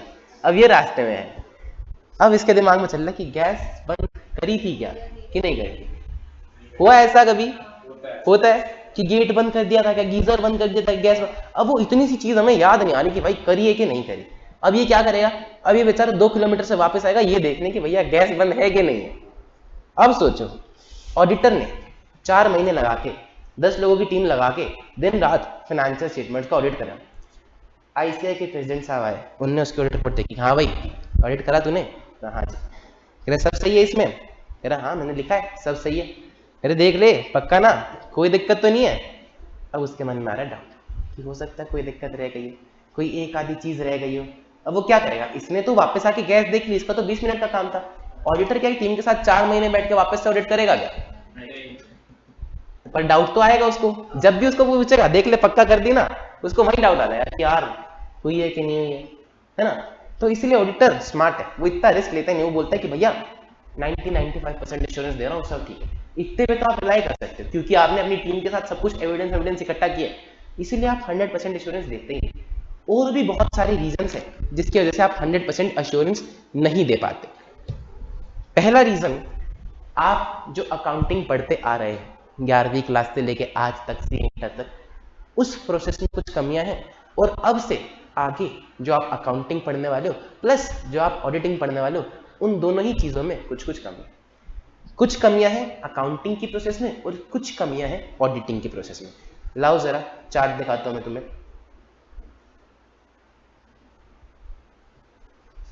निकाल लो कौन सा पेज है, पेज नंबर 7 है ना शायद, 4, पेज नंबर 4। कुछ कमियां हैं अकाउंटिंग की प्रोसेस में। करो मेरे साथ, हाथ ऊपर, कमर सीधी, हाथ ऊपर। तुम ही को कह रहा हूं क्या, सीधे बैठो, सीधे, सबको कह रहा हूं, आपको अलग से कहूंगा, सीधे बैठो, हाथ ऊपर। पास होना है कि नहीं होना? 75 मैंने बोल दिया तो 75 वैसे नहीं आएंगे, उसके लिए सब करना पड़ता है। हाथ ऊपर, हाथ ऊपर, मैडम हाथ ऊपर, दोनों। क्या हुआ, दर्द है हाथों में? बस हाथ ऊपर करने हैं, कुछ नहीं करना। और अब देखो, कुछ कमियां हैं अकाउंटिंग की प्रोसेस में, करो मेरे साथ और बोलो, कुछ कमियां हैं अकाउंटिंग की प्रोसेस में और कुछ कमियां हैं ऑडिटिंग की प्रोसेस में। इतने थके हुए क्यों हो भाई तुम लोग? तो सुबह से, मैं भी सुबह से बैठा हूं भाई, मेरी तो क्लास है उधर, क्यों आए हो बिना नहाए? करो ऊपर, नॉनसेंस, हाथ ऊपर करो। कुछ कमियां हैं अकाउंटिंग की प्रोसेस में और कुछ कमियां हैं ऑडिटिंग की प्रोसेस में। सुनो, अकाउंटिंग की प्रोसेस में क्या कमी है? पहली कमी ये है, जजमेंट बाय मैनेजमेंट। अभी अभी तुमने एग्जांपल दिए, जजमेंट होती है, किस तरह की जजमेंट होती है? प्रोविजन की, डेप्रिसिएशन की, पॉलिसी की, कौन सी अडॉप्ट करनी है, FIFO LIFO, SLM, WDV, provision for debt, bad debt 5% के 50%, जजमेंट्स लगाती है मैनेजमेंट। और ये सारे डिसीजंस सब्जेक्टिव डिसीजन होते हैं कि भैया 5 भी ठीक है, 15 भी ठीक है, इसका कोई एक्यूरेट मेजर नहीं है कि भैया यही ठीक है और यही गलत है ना? उसके हिसाब से, बिजनेस के हिसाब से चीजें चलती हैं। तो कुछ कमियां हैं अकाउंटिंग की प्रोसेस में, जजमेंट लगाती है मैनेजमेंट। अब जब मैनेजमेंट ने जजमेंट लेके 15% का प्रोविजन बनाया, भले ही मैनेजमेंट को पता है कि भैया ये डेटर एक नंबर का निकम्मा, पैसा नहीं देगा एक, लेकिन मैनेजमेंट कह रही कि अगर मैंने 100% प्रोविजन बना दिया तो फिर मेरा प्रॉफिट कम हो जाएगा। तो मैनेजमेंट कह रही है, ऑडिटर साहब, अरे इतना बढ़िया आदमी है, बचपन से इसके साथ काम कर रहे हैं, चड्डी बडीजते हैं, पैसा देगा। इस महीने थोड़ा सा लेट हो गया, कोई बात नहीं, देगा, पैसा देगा, आप चिंता मत करो, हम उसको पर्सनली जानते हैं। अब ऑडिटर को थोड़ी पता है, ऑडिटर तो बिजनेस के बाहर का बंदा है, वो तो बिजनेस में काम करते नहीं, उसको पता ही नहीं कि वो कैसा डेटर है। तो अब ऑडिटर को रिलाई करना ही पड़ेगा। तो इसीलिए भी वो 100% एश्योरेंस नहीं दे सकता कि ये अमाउंट जो है, ये 15% का प्रोविजन जो है, ये एक्यूरेट है कि नहीं। बात समझ में आई है? लॉजिकल है। दूसरी कमी, कंट्रोल्स। हो सकता है कंट्रोल्स जो मैनेजमेंट ने लगाए वो ऑपरेट किए ही ना हो, किसी दिन बत्ती चली गई और उसी दिन आरएमबी शोरूम में चला गया, अब बैग निकाल के ले आया, स्टॉक चला गया, किसी दिन सिक्योरिटी गार्ड सो रहा था तो बंदे ने सामान ले लिया, बारकोड स्कैनर काम नहीं कर रहा था तो बंदे ने सामान ले लिया। अब कंट्रोल्स अगर ऑपरेट नहीं हुए, हम तो कंट्रोल्स पे रिलाई कर रहे थे कि भैया कंट्रोल सही चलेंगे तो सारी चीजें सही आएंगी। ऑडिटर तो फाइनेंशियल स्टेटमेंट देख रहा है, ऑडिटर थोड़ी ना घर घर जाके हर एक चीज देखेगा डेली डेली कि भाई आज कंट्रोल चल रहा है कि नहीं। तो अगर कंट्रोल्स ऑपरेट नहीं हुए होंगे साल भर में किसी भी टाइम, तो उस टाइम में गलतियां हुई होंगी। तो हो सकता है कंट्रोल्स ऑपरेट ना हुए, कंट्रोल्स में नॉट हैव बीन ऑपरेटेड, तो आपके फाइनेंशियल स्टेटमेंट्स सही नहीं बने होंगे। ठीक है जी। सेल की एंट्री तो वो चेक कर सकता है कि सेल हुई तो एंट्री है कि नहीं, लेकिन जब सेल की एंट्री ही नहीं है, वो सामान लेके चला गया, कोई एंट्री डली नहीं, तो उसको वो कैसे चेक करेगा? नहीं कर पाएगा। तो हो सकता है कंट्रोल्स में नॉट हैव बीन ऑपरेटेड और फाइनेंशियल स्टेटमेंट्स आपके सही नहीं। बात समझ में आ रही है? तो ये दो कमियां हैं अकाउंटिंग के प्रोसेस में। ऑडिट की प्रोसेस में क्या कमियां हैं? पहले अकाउंटिंग वाली दो बताओ। पहला जजमेंट्स बाय मैनेजमेंट और दूसरा कंट्रोल्स में नॉट हैव बीन ऑपरेटेड। ठीक है जी। पहला जजमेंट्स बाय मैनेजमेंट और दूसरा कंट्रोल्स में नॉट हैव बीन ऑपरेटेड। ये कमियां हैं अकाउंटिंग की प्रोसेस में। अब आते हैं ऑडिटिंग की प्रोसेस की कमी। कौन बनेगा ऑडिटर? किसको? मैडम आपका नाम क्या है? नुपुर। तो नुपुर ने कहा आपको क्या करना है फ्यूचर में? जॉब करनी है, बिजनेस करना है? प्रैक्टिस किसको करनी है? आपको प्रैक्टिस करनी है। आपको तो क्या करना है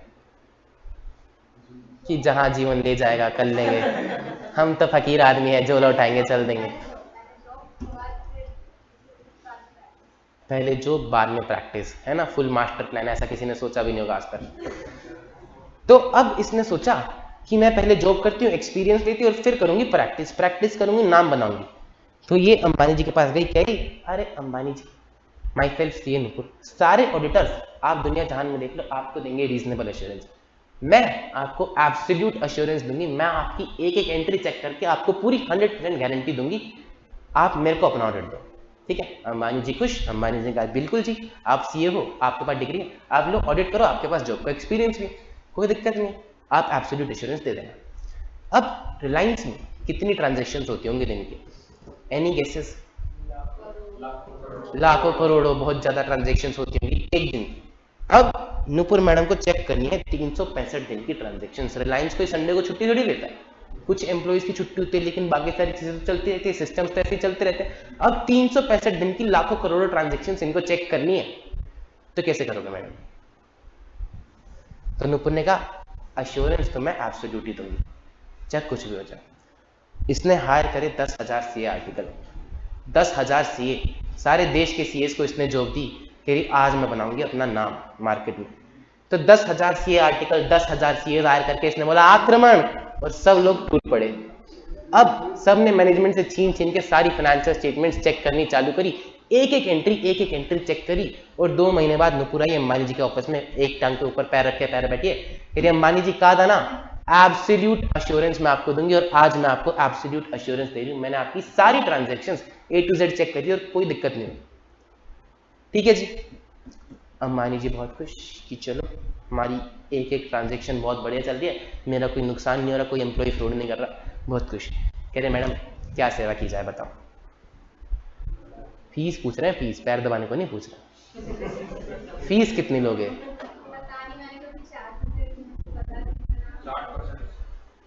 मैं बता देता हूँ कैसे कैलकुलेट करिए। 10,000 सी आर्टिकल तो उनको पैसे दिए होंगे, कोस्टिंग आप कैलकुलेट करो, उसमें अपना मार्जिन जोड़ो और प्रॉफिट जोड़ के फीस ले लो। तो 10,000 सी आर्टिकल, 10,000 सी सब ने मिलकर काम करा, इसने अपना प्रॉफिट जोड़ा और अंबानी जी को बताया बस 1500 करोड़ रुपए फीस हो गई मेरी, आप मेरे को दे दो। एक एक एंट्री मैंने आपकी चेक करी है। अंबानी जी ने इनके पैर पकड़ ली कि मैडम इतना तो मेरा प्रॉफिट नहीं था, इतनी आपने ऑडिट की फीस मांग ली, ये कैसे देंगे? अगर ये ऐसे करेगी, एब्सोल्यूट एश्योरेंस देगी, तो क्या अंबानी जी अगली बार से इसको अपनी ऑडिट पे बुलाएंगे? नहीं बुलाएंगे। क्या कोई और कंपनी इसको अपनी ऑडिट पे बुलाएगी? तो हम 100% चेकिंग नहीं कर सकते क्या? इसने कहा नहीं, चलो फीस बहुत ज्यादा बन रही है, ऐसा ये स्ट्रैटेजी सही नहीं। इसने कहा कि फीस हम कम रखेंगे, हम आर्टिकल्स को कम हायर करेंगे। इसने 10 आर्टिकल्स हायर करे, 10 सीएस हायर करे। इसने कहा तुम लोग जुट जाओ, रात दिन एक एक एंट्री चेक करने। यदि 10-10 की तो फीस हायर अफोर्ड कर ही लेंगे, अंबानी जी हैं। तो इन्हें 10-10 लोग हायर करे, 10 आर्टिकल, 10 सीएस, एक एक एंट्री डेली चेक करें। उनको अपनी सैलरी मिलती है, उनको कोई समस्या नहीं है, वो डेली आएंगे, काम चेक करेंगे और चले जाएंगे। अब आप में से कितने इन्वेस्ट कर रखा है रिलायंस में? मैडम ने एंट्रीज की चेकिंग शुरू करी, आपने इन्वेस्ट करा था, आपके बच्चों को जाके इन्होंने ऑडिट रिपोर्ट दी है 2020 की, 2035 में की जी, 2020 की फाइनेंशियल स्टेटमेंट सही है। अब इतनी ट्रांजैक्शन चेक करने में टाइम तो लगेगा, ठीक है? तो 2020 की रिपोर्ट जाके इश्यू हुई है 2035 में। क्या आपको वो रिपोर्ट चलेगी क्या एज शेयर होल्डर्स? क्यों नहीं चलेगी? पुरानी है तो क्या, मेहनत करिए अगली ने। पुरानी है तो क्या,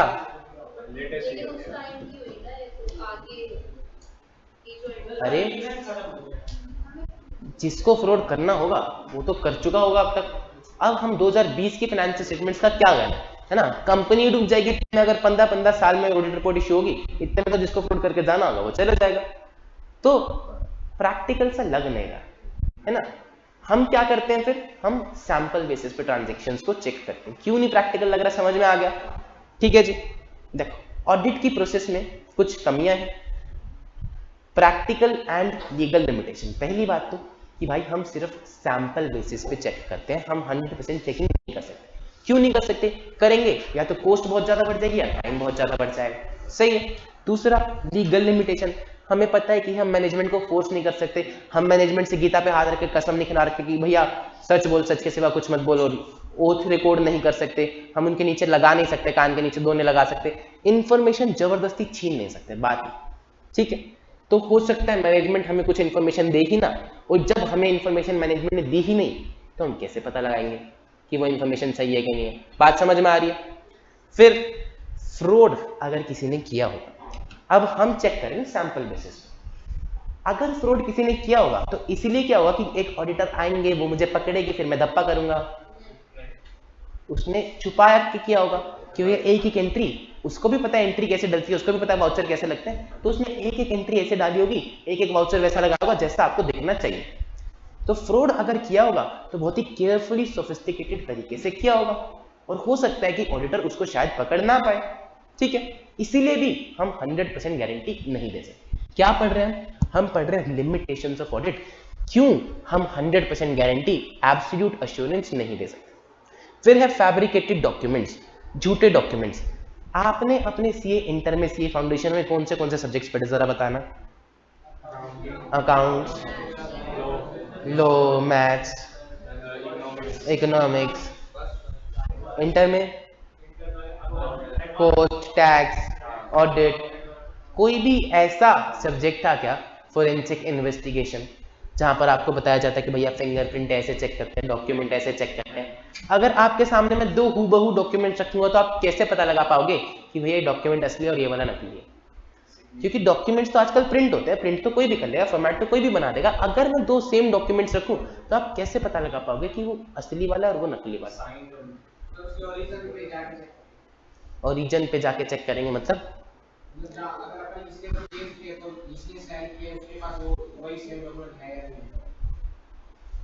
हाँ, इतना टाइम थोड़ी होता है कि हम किसी किसी के पास जाएंगे, हमने जहां से परचेज किया हम उसके पास जाएंगे, पूछेंगे। वो खाली थोड़ी बैठा है कि आपको ये बताता रहेगा कि भैया मैंने ये डॉक्यूमेंट इसको इशू किया था, मैंने उसको इशू किया था। आपको बस दो डॉक्यूमेंट्स को देख के पता लगाना है कि एक असली है एक नकली है। आप ऐसे इन्वेस्टिगेशन करने जा नहीं सकते अलग अलग, ना आपके पास टाइम है ना उसके पास टाइम है। तो ऑडिटर जो होता है वो एक्सपर्ट नहीं होता डॉक्यूमेंटेशन की, डॉक्यूमेंट्स की जेन्युइननेस असेस करने में। वो नहीं पता लगा सकता कि एक फलाना डॉक्यूमेंट जेन्युइन है कि नहीं। ठीक है जी। एंड लास्ट में transaction with related party. Related party के बारे में कुछ पता है क्या? कहां पढ़ा था? क्या पता है रिलेटेड पार्टी के बारे में? रिलेटेड पार्टी जो हम उसमें ना डेफिनेशन बता रखी है कि कोई भी अगर ऐसा हमारा रिलेशन बन रहा है होल्डिंग है सब्सिडी का जो हमें सिग्निफिकेंटली इन्फ्लुएंस कर रहा है, या हम कंट्रोल हो रहे हैं, या हम अंडर कॉमन कंट्रोल है, या फिर हम सिर्फ कंट्रोल कर रहे हैं, तो वो रिलेटेड पार्टी के ट्रांजेक्शन में आता है। इतना रट्टा क्यों मार रखा भाई तूने? अरे नहीं सर, वो याद फुल एकदम हाँ, इन्फ्लुएंस ये वो। रुक जा थाम जा, छोटे में शॉर्ट में फिनिश किया क्या? रिलेटेड पार्टीज, इसने बोला होल्डिंग सब्सिडरी होती है, कौन कौन अग्री करता है? इन्फ्लुएंस वाली रिलेटेड पार्टी होती है। ठीक है, रिलेटेड पार्टी की डेफिनेशन में कहीं फ्रेंड आता है क्या? तो कृष्ण ने कंपनी खोली, ये कृष्ण ने अंबानी जी की कंपनी ज्वाइन करी परचेज में, इसने अपने एक दोस्त को बोला कि सुन, वो 10 लाख वाली आइटम है उसको बेच और 20 लाख का बिल बेचे, मैं तेरे को 20 लाख कंपनी के अकाउंट से पेमेंट कराऊंगा, बाद में आके 10 लाख बांट लेंगे आपस में। इसका फ्रेंड है, किसी को नहीं पता इसका फ्रेंड है, और वो तो रिलेटेड पार्टी ट्रांजेक्शन में कवर भी नहीं होता। तो अगर ऐसी कोई ट्रांजेक्शन करी है रिलेटेड पार्टी के साथ, या फिर इसने बोला कि भैया तू खाली बिल भी भेज दे, सामान वामान रहने दे, मेरे को ही तो एंट्री डालनी है, मैं डाल दूं कि भैया सामान आ गया और कंपनी के अकाउंट से पेमेंट करा दूंगा, तो हो सकता है कि लोगों ने पेपर ट्रांजेक्शन्स कराई हो और लोग कराते भी हैं। तो ऑडिटर कैसे पकड़ पाएगा पेपर ट्रांजेक्शन्स हुई है कि नहीं? रिलेटेड पार्टी के हमें डिस्क्लोजर्स नहीं होते, आपको पता है, हमें बताना होता है कि कौन सी ट्रांजेक्शन्स रिलेटेड पार्टी के साथ करी है, तो डिस्क्लोजर्स देगा ऑडिटर, उनको ध्यान से चेक कर लेगा। लेकिन इसने तो बताया नहीं क्योंकि इसका फ्रेंड तो कवर होता ही नहीं रिलेटेड पार्टी में। तो अगर ऐसी कोई ट्रांजेक्शन्स हुई है, पेपर ट्रांजेक्शन्स हुई है जो एक्चुअल में प्लेस नहीं हुई, तो उसको ऑडिटर कैसे पता लगाएगा? वो नहीं पता लगा पाएगा, और इसीलिए भी वो 100% अश्योरेंस नहीं दे सकते। बात समझ में आई? क्या बोला मैंने? कुछ कमियां हैं अकाउंटिंग की प्रोसेस में, कुछ कमियां हैं ऑडिटिंग के प्रोसेस में। अकाउंटिंग की प्रोसेस में दो कमियां, पहली जजमेंट्स बाय मैनेजमेंट और दूसरा कंट्रोल्स में नॉट हैव बीन ऑपरेटेड। कुछ कमियां हैं ऑडिटिंग की प्रोसेस में। क्या क्या कमियां? सबसे पहला practical and legal limitation. Practical मतलब हम सिर्फ सैंपल बेसिस पे चेक करेंगे। लीगल लिमिटेशन मतलब हमारे पास कोई पावर नहीं है, we can not force the management to provide us information. फिर फ्रॉड और फैब्रिकेटेड डॉक्यूमेंट। फ्रॉड हुआ होगा, केयरफुली ऑर्गेनाइज्ड सोफिस्टिकेटेड स्कीम के थ्रू हुआ होगा, डिफिकल्ट हो जाएगा ऑडिटर के लिए पकड़ना। और फैब्रिकेटेड डॉक्यूमेंट्स, झूठे डॉक्यूमेंट्स, ऑडिटर कोई एक्सपर्ट नहीं है ये पता लगा पाए कि डॉक्यूमेंट जेन्युइन है कि नहीं। बात समझ में आ रही है? एंड लास्ट में transaction with related parties. Paper transactions हुई होंगी तो उसको पता नहीं लग पाए। सही है। प्रैक्टिकल से एक एरो निकल रही है, timeliness of financial reporting and decrease in relevance of information over time. कि जैसे जैसे टाइम निकलता जाता है वैसे वैसे इंफॉर्मेशन की रेलेवेंस कम होती जाती है। 2020 की रिपोर्ट 21 तक सही लगेगी, 22 तक थोड़ी कम और 23 तक थोड़ी और कम, 35 में जाके तो उसका बिल्कुल ही रेलेवेंस खत्म हो जाएगा। टाइमलीनेस ऑफ फाइनेंशियल रिपोर्टिंग, कि फाइनेंशियल रिपोर्टिंग आप जो भी करो वो टाइम से करो।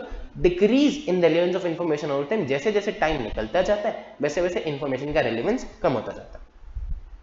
लीगल से एक एरो निकलती है कि audit is not in the nature of investigation. हमारे पास लीगल पावर नहीं है, we can not force the management.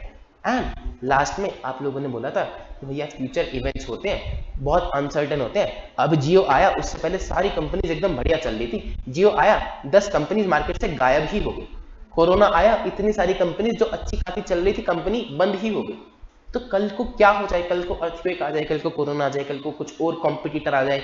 Nokia इतनी बड़ी कंपनी थी, वर्ल्ड ओवर कंपनी थी, नई टेक्नोलॉजी आई और नोकिया आज मार्केट से आउट ही। तो हम फ्यूचर इवेंट्स की गारंटी नहीं दे सकते। ज्योतिष विद्या अभी हमारे सिलेबस में नहीं आई। सही है। क्या पढ़ा हमने? Inherent limitations of auditing. Inherent मतलब जो उसके नेचर के अंदर ही होती है, इन लिमिटेशंस को कोई अलग नहीं कर सकता, ये रहेंगी ही रहेंगी।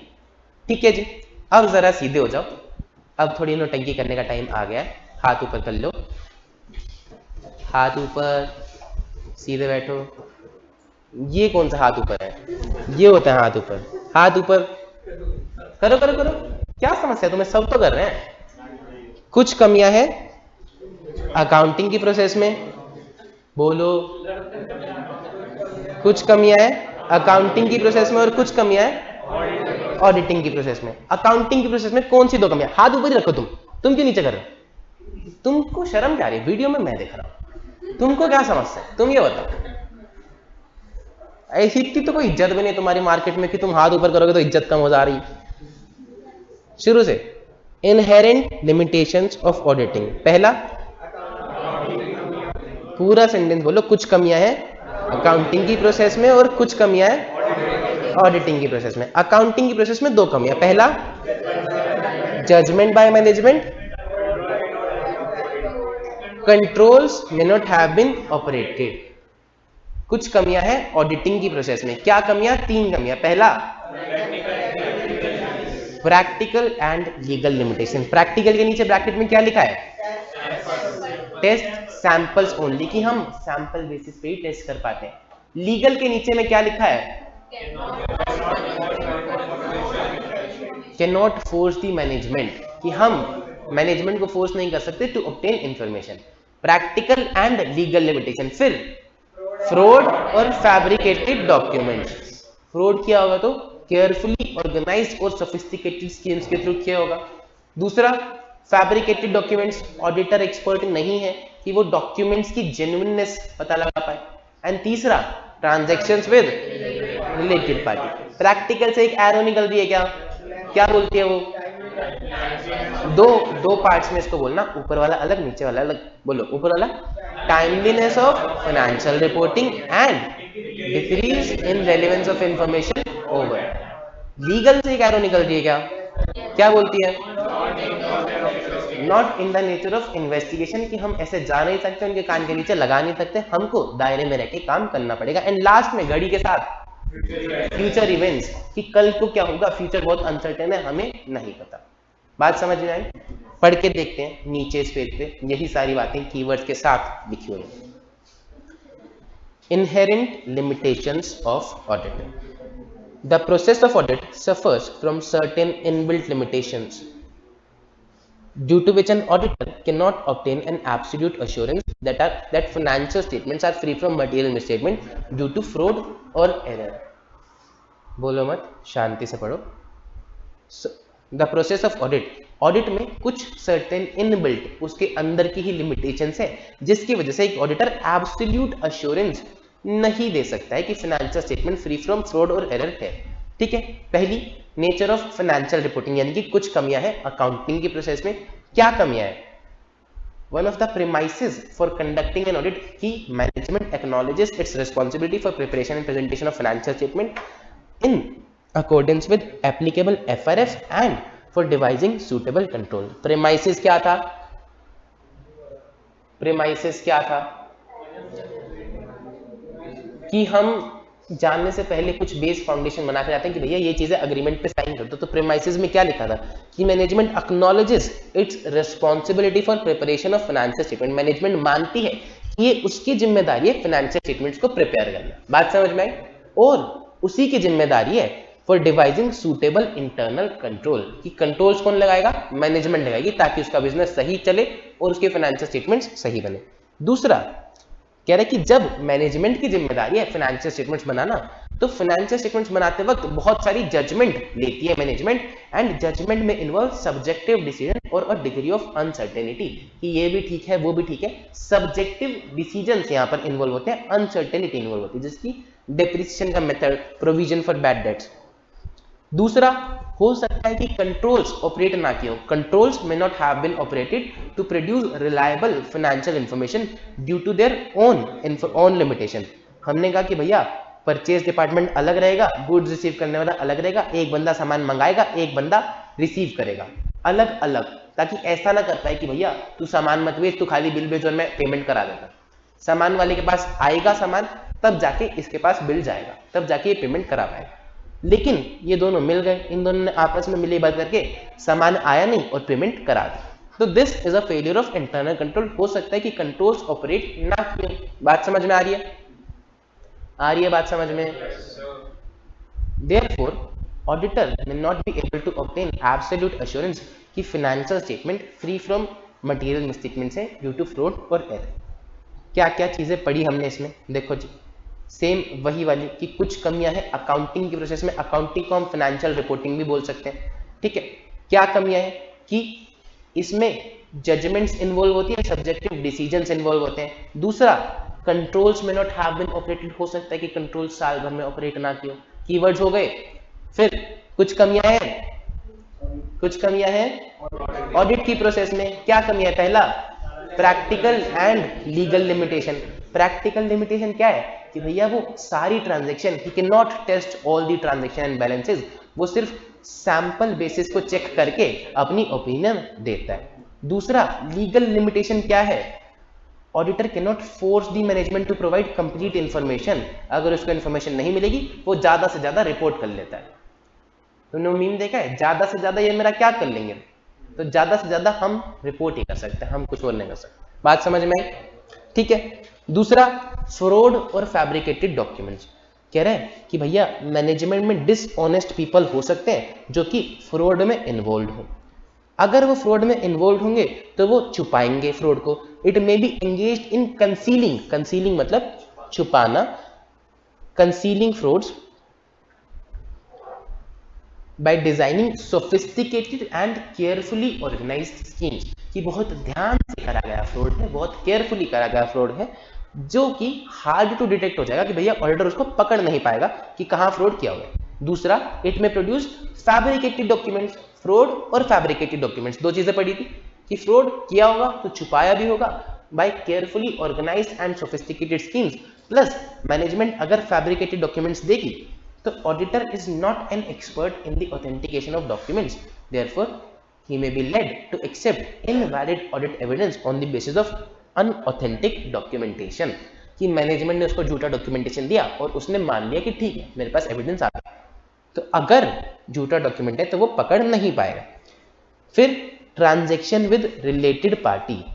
ऐसी ट्रांजैक्शन हो सकती हैं जो खाली पेपर ट्रांजैक्शन है, जो एक्चुअली में तो हुई ही नहीं है, और ऑडिटर को शायद रिलेटेड पार्टी रिलेशनशिप के बारे में पता ही ना हो, तो ऑडिटर डिटेक्ट नहीं कर पाएगा कि भैया क्या गलत काम इन्होंने किए हैं, क्या प्रोबेबल रॉन्ग डूइंग्स यहाँ पर हुई है। बात समझ में आई?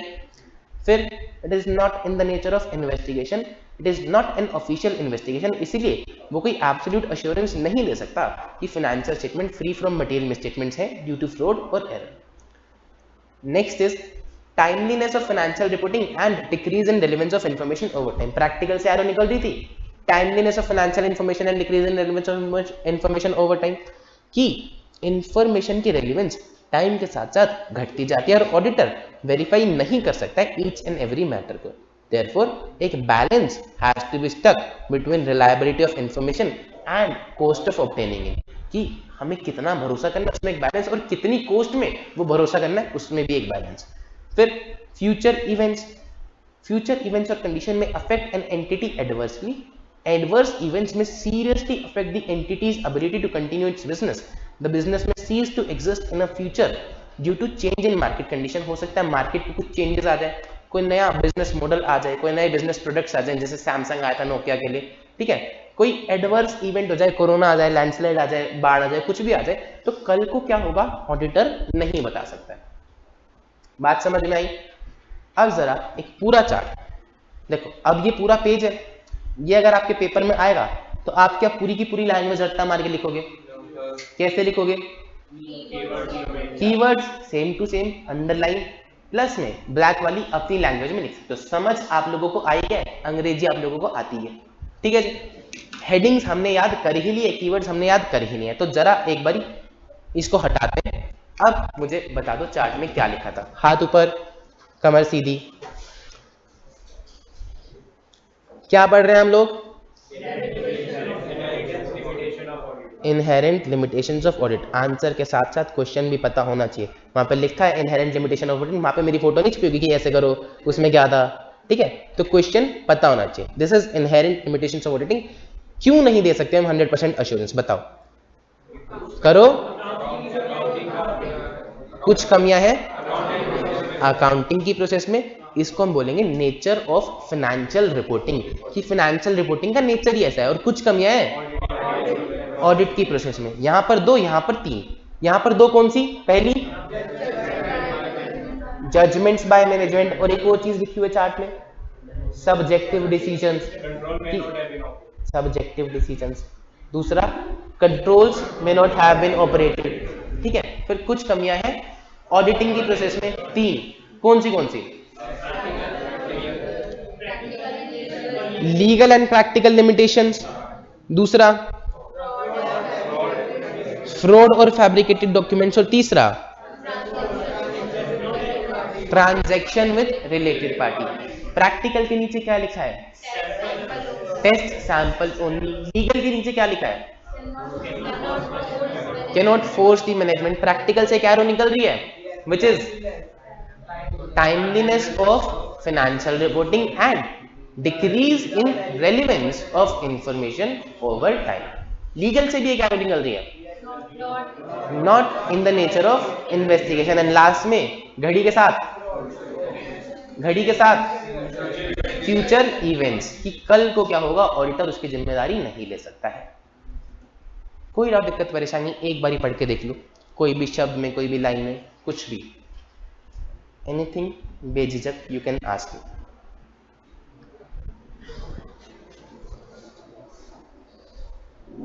याद हो रही हैं चीजें? मजा आ रहा है कहानी में, मजा आ रहा है ऑडिट में? हेलो, नॉक नॉक, सो गए? बोलते क्यों नहीं हो? एक बार पढ़ लो, फिर बुलवाता हूं तुमसे। पढ़ के मुझे बताओ कोई समस्या, कोई और दिक्कत परेशानी।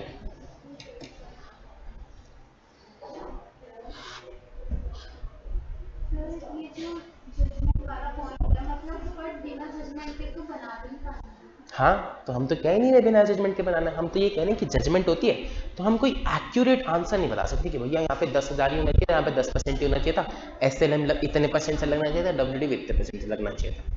एक्यूरेट कोई एग्जैक्ट करेक्ट आंसर नहीं है, उसका वाला भी करेक्ट है और हम बोलेंगे तो हमारा वाला भी करेक्ट है। तो इसीलिए हम 100% नहीं बोल सकते, क्योंकि शेयर होल्डर सोचेगा कि भैया इतना प्रॉफिट है तो इतना ही होना चाहिए, वो इतना ही नहीं हो सकता। वो जजमेंट पे डिपेंड करता है, उसकी जजमेंट पे अगर 10% की जगह 12% होता, 15% होता, तो प्रॉफिट ऊपर नीचे हो जाता। हमारी जजमेंट के हिसाब से 20% होना चाहिए था, तो प्रॉफिट ऊपर नीचे हो जाएगा। लेकिन हम उसकी बात को गलत नहीं ठहरा सकते, हमारे पास कोई एग्जैक्ट फ्रेमवर्क नहीं है, ये 10 ही होना चाहिए था। ठीक है जी, इसीलिए तो हम रीजनेबल में बोलते हैं 90-95% assurance, high level of assurance, कि हाँ मोस्टली ठीक है, लेकिन एग्जैक्ट नहीं है। हम एग्जैक्ट नहीं बोल सकते, 100% नहीं बोल सकते।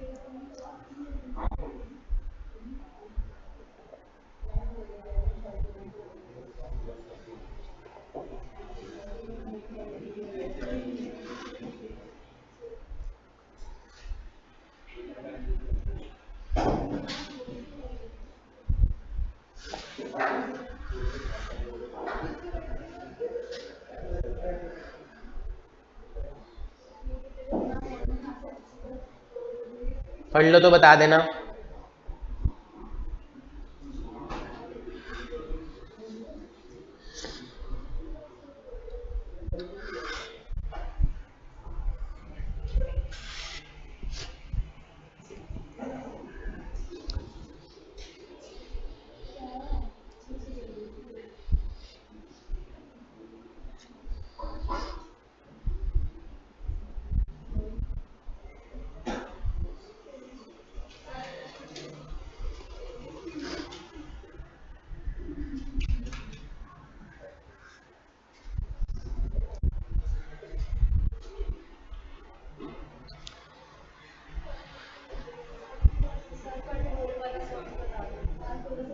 Controls may not have been operated to produce reliable financial information due to their own limitation.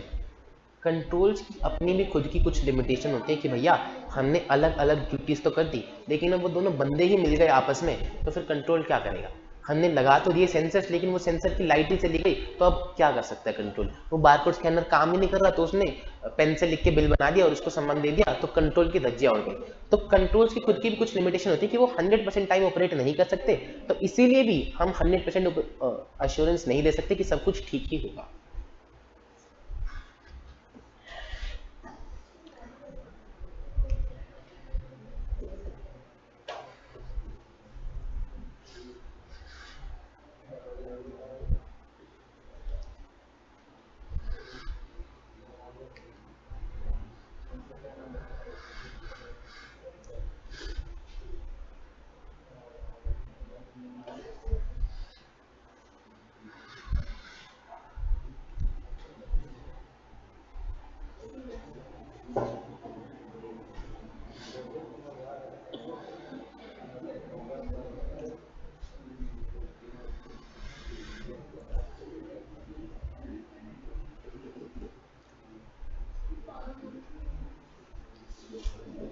पढ़ लिया जी?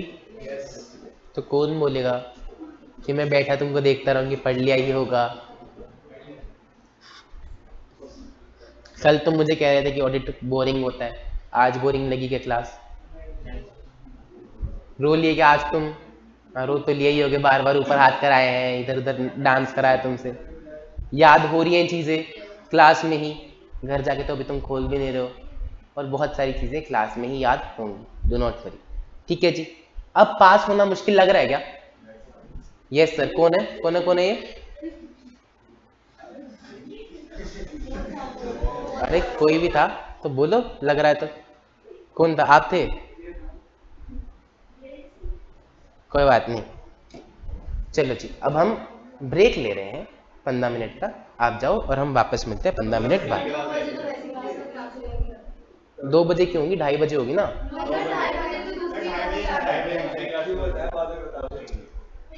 मेरे को तो, मेरे हिसाब से तो 2:30 बजे तुम्हारी क्लास शुरू होगी। 2:30 बजे? हाँ तो दूसरी क्लास कब शुरू होगी? 2:30 बजे होगी ना? हाँ तो अभी क्यों छुट्टी चाहिए तुम्हें? अच्छा, 15-20 मिनट और पढ़ा दूँ?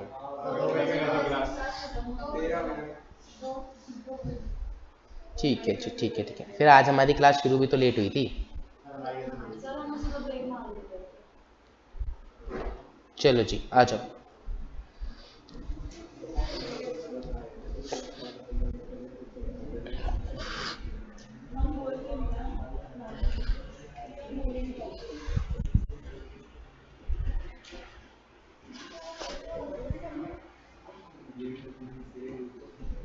ये एसी चल रहा है क्या? बंद पड़ा है?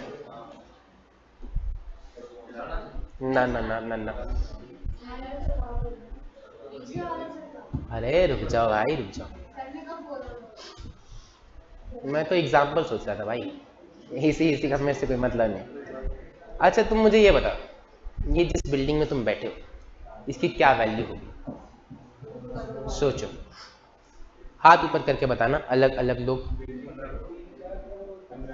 15 करोड़। और बोलो बोलो। 3-4 करोड़। और कोई? 10 करोड़। ऐसे ही बस कोई भी रैंडम नंबर। क्या? हेलो। 6.5 करोड़। 2.934 करोड़ बोल दे। क्या बेसिस है आपकी बातों का कि 10 crore, 15 crore, 6 crore, etcetera etcetera? Rent है, 5 फ्लोर है, मेन रोड पे और ये मेट्रो के पास में है। मेट्रो के पास में है। तो आप सब अपने अपने फैक्टर्स लगा के एक वैल्यू पे पहुंचे। कोई 10 करोड़, कोई 6 करोड़, कोई 8 करोड़, एटसेट्रा एटसेट्रा। एक वैल्यू पे क्यों नहीं पहुंचे? अभी मैं तुमसे एक सवाल पूछूंगा, सुनो। अगर अभी मैं तुमसे पूछूं कि बैलेंस शीट में सबसे ऊपर क्या आता है शेड्यूल 3 में? Equity and liability. फिर नीचे शेयर कैपिटल। फिर क्या आता है? समझ नहीं आया। Reserve and surplus. तो equity, liability, share capital, reserve and surplus, यहां पर तुम सबका जवाब सेम है। जब मैंने तुमसे बिल्डिंग पूछा तो तुम कोई कह रहे हो 10 करोड़, कोई कह रहा है 6 करोड़, कोई कह रहा है 8 करोड़। ऐसा क्यों?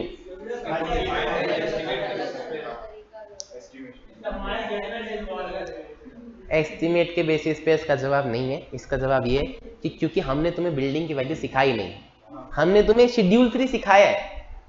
हमारे सिलेबस में थोड़ी ना कि बिल्डिंग की वैल्यू निकालना, मशीनरी की वैल्यू निकालना, प्लांट की वैल्यू निकालना। तो ऑडिटर से आप एक्सपेक्ट, लेकिन बिल्डिंग की वैल्यू लिखी तो होती है फाइनेंशियल स्टेटमेंट में।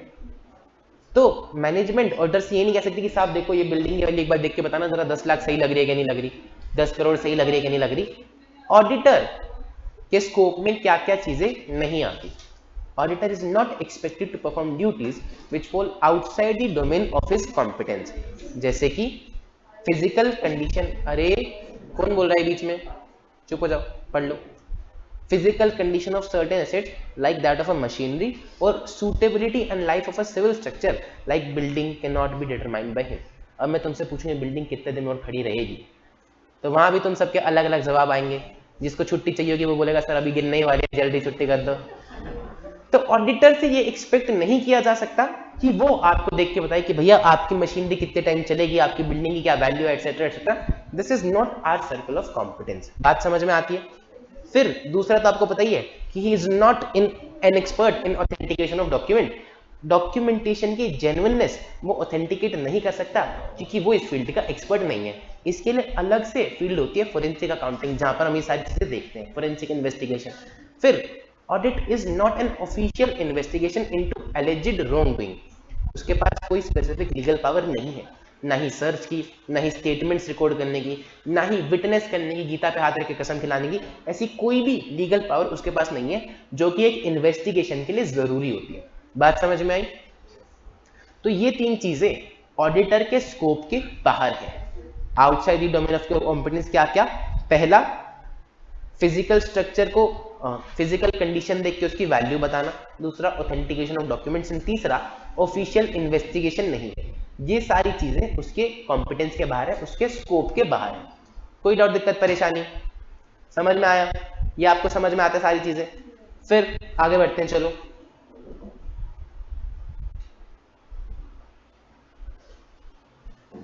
ऑडिटर को अपॉइंट कौन करेगा?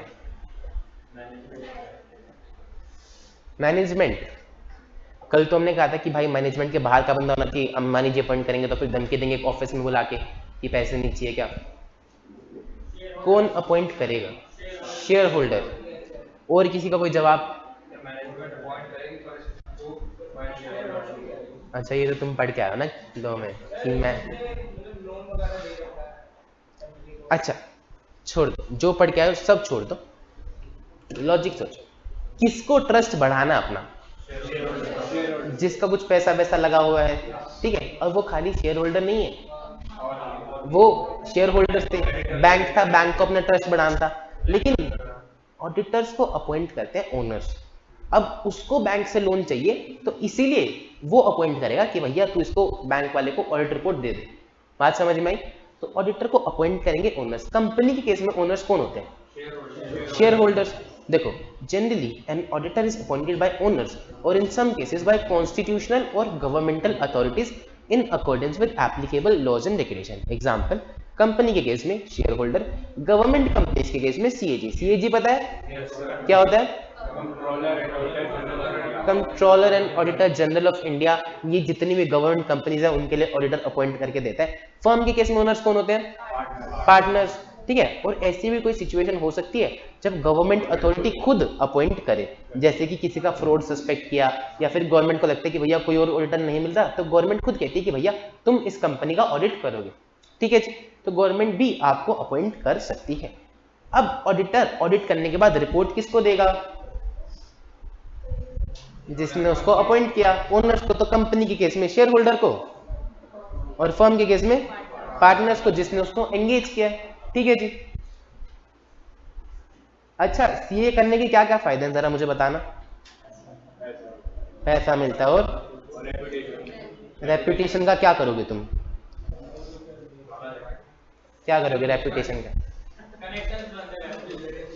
हाँ, बालिका वधू। कौन था ये लड़कियां वाला? तो मैं कल सोच ही रहा था कि कोई तो ऐसा हो जो बोलेगा कि भैया अच्छी लड़कियां मिलेंगी तो इसके लिए सीए करनी है, एटसेट्रा एटसेट्रा। तो आपको छोड़ दो, छोड़ दो।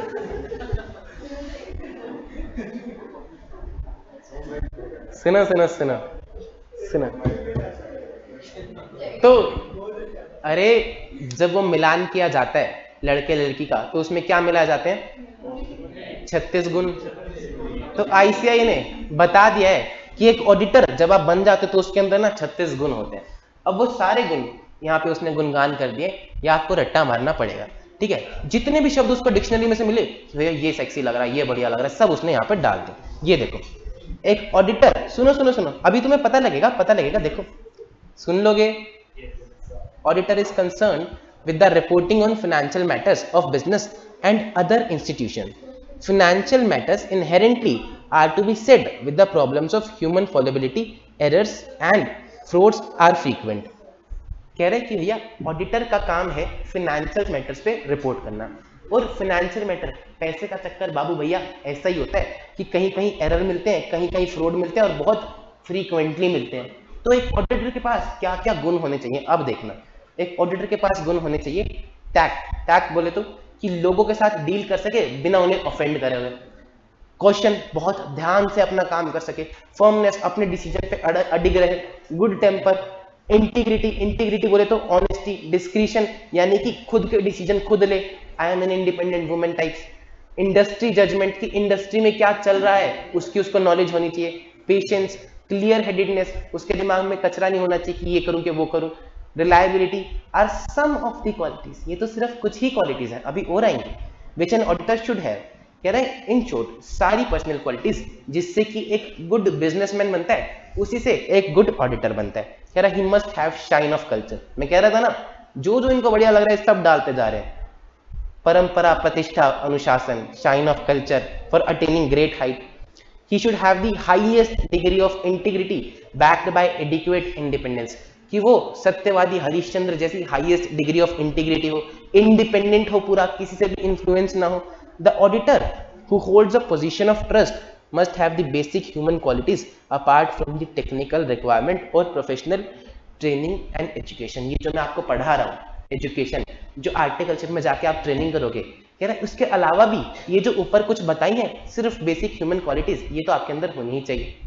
An exhaustive knowledge of accounting in all its branches is the sine qua non of practice of auditing. कह रहे कि अकाउंटिंग तो फिर आपको आनी चाहिए, ये तो आपको समझता ही है। सिन qua non यानी कि नेसेसरी, अनिवार्य।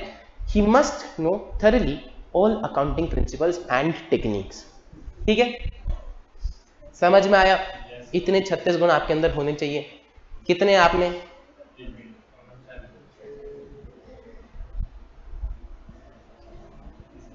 छोड़ दो, नहीं है तो इसको बस रट्टा मार लेना। मुझे नहीं लगता प्रेसिडेंट साहब में भी इतने गुण हैं जितने इन्होंने गिना दिए हैं।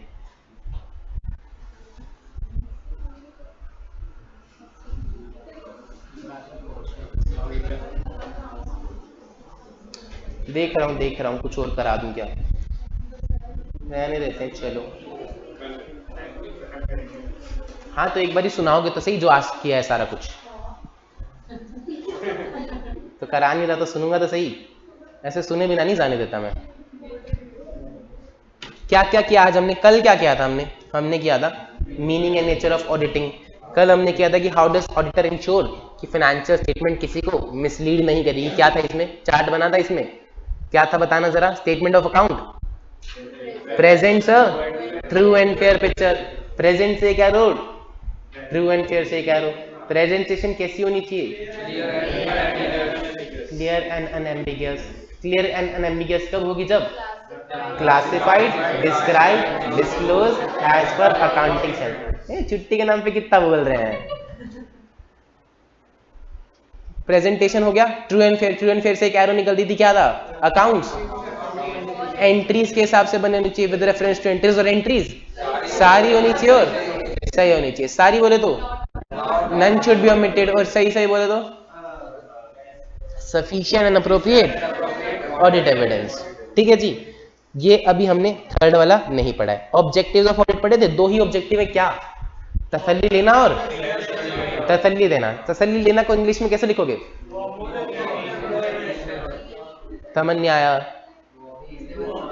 To obtain reasonable assurance. और तसल्ली देना बोले तो to report as per as required by SS. ठीक है जी, फिर आज हमने पढ़ा स्कोप ऑफ ऑडिट, इसमें क्या आता है, व्हाट इट इंक्लूड्स। तीन चीजें क्या समझाया था गुरुजी ने, coverage of all aspects of the entity, दूसरा सब कुछ तो कवर करेगा ही, पर क्या ऐसे ऐसे देखेगा या फिर पूरे एविडेंस लेगा, reliability and sufficiency of financial information. Plus में जो चीजें डिस्क्लोज की जानी चाहिए थी, अरे छोड़ दो, नोट्स को छोड़ दो, नोट्स नहीं होंगे पेपर में, पेपर में तुम और तुम्हारा दिमाग होगा, नोट्स को छोड़ दो। ठीक है, जो दिमाग पे जितना रिकॉल करने का जोर डालोगे उतना उसको याद रहेगा। सुनो क्या था स्कोप में, सबसे पहला coverage of all aspects of the entity, दूसरा reliability and sufficiency of financial information, and तीसरा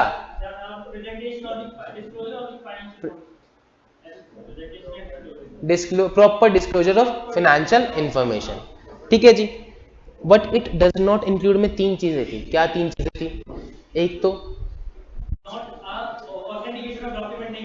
ऑथेंटिकेशन ऑफ डॉक्यूमेंट नहीं कर सकता, नॉट एन ऑफिशियल इन्वेस्टिगेशन, और बिल्डिंग की वैल्यू नहीं बता सकता। Basically do not perform duties outside the domain of his competence.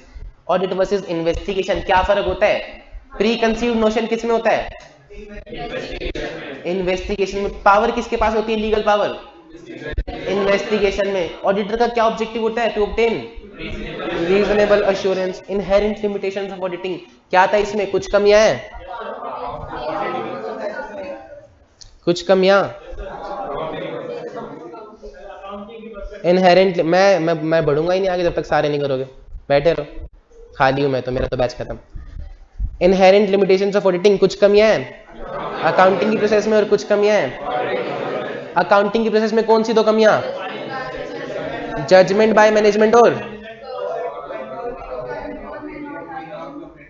Judgement by management और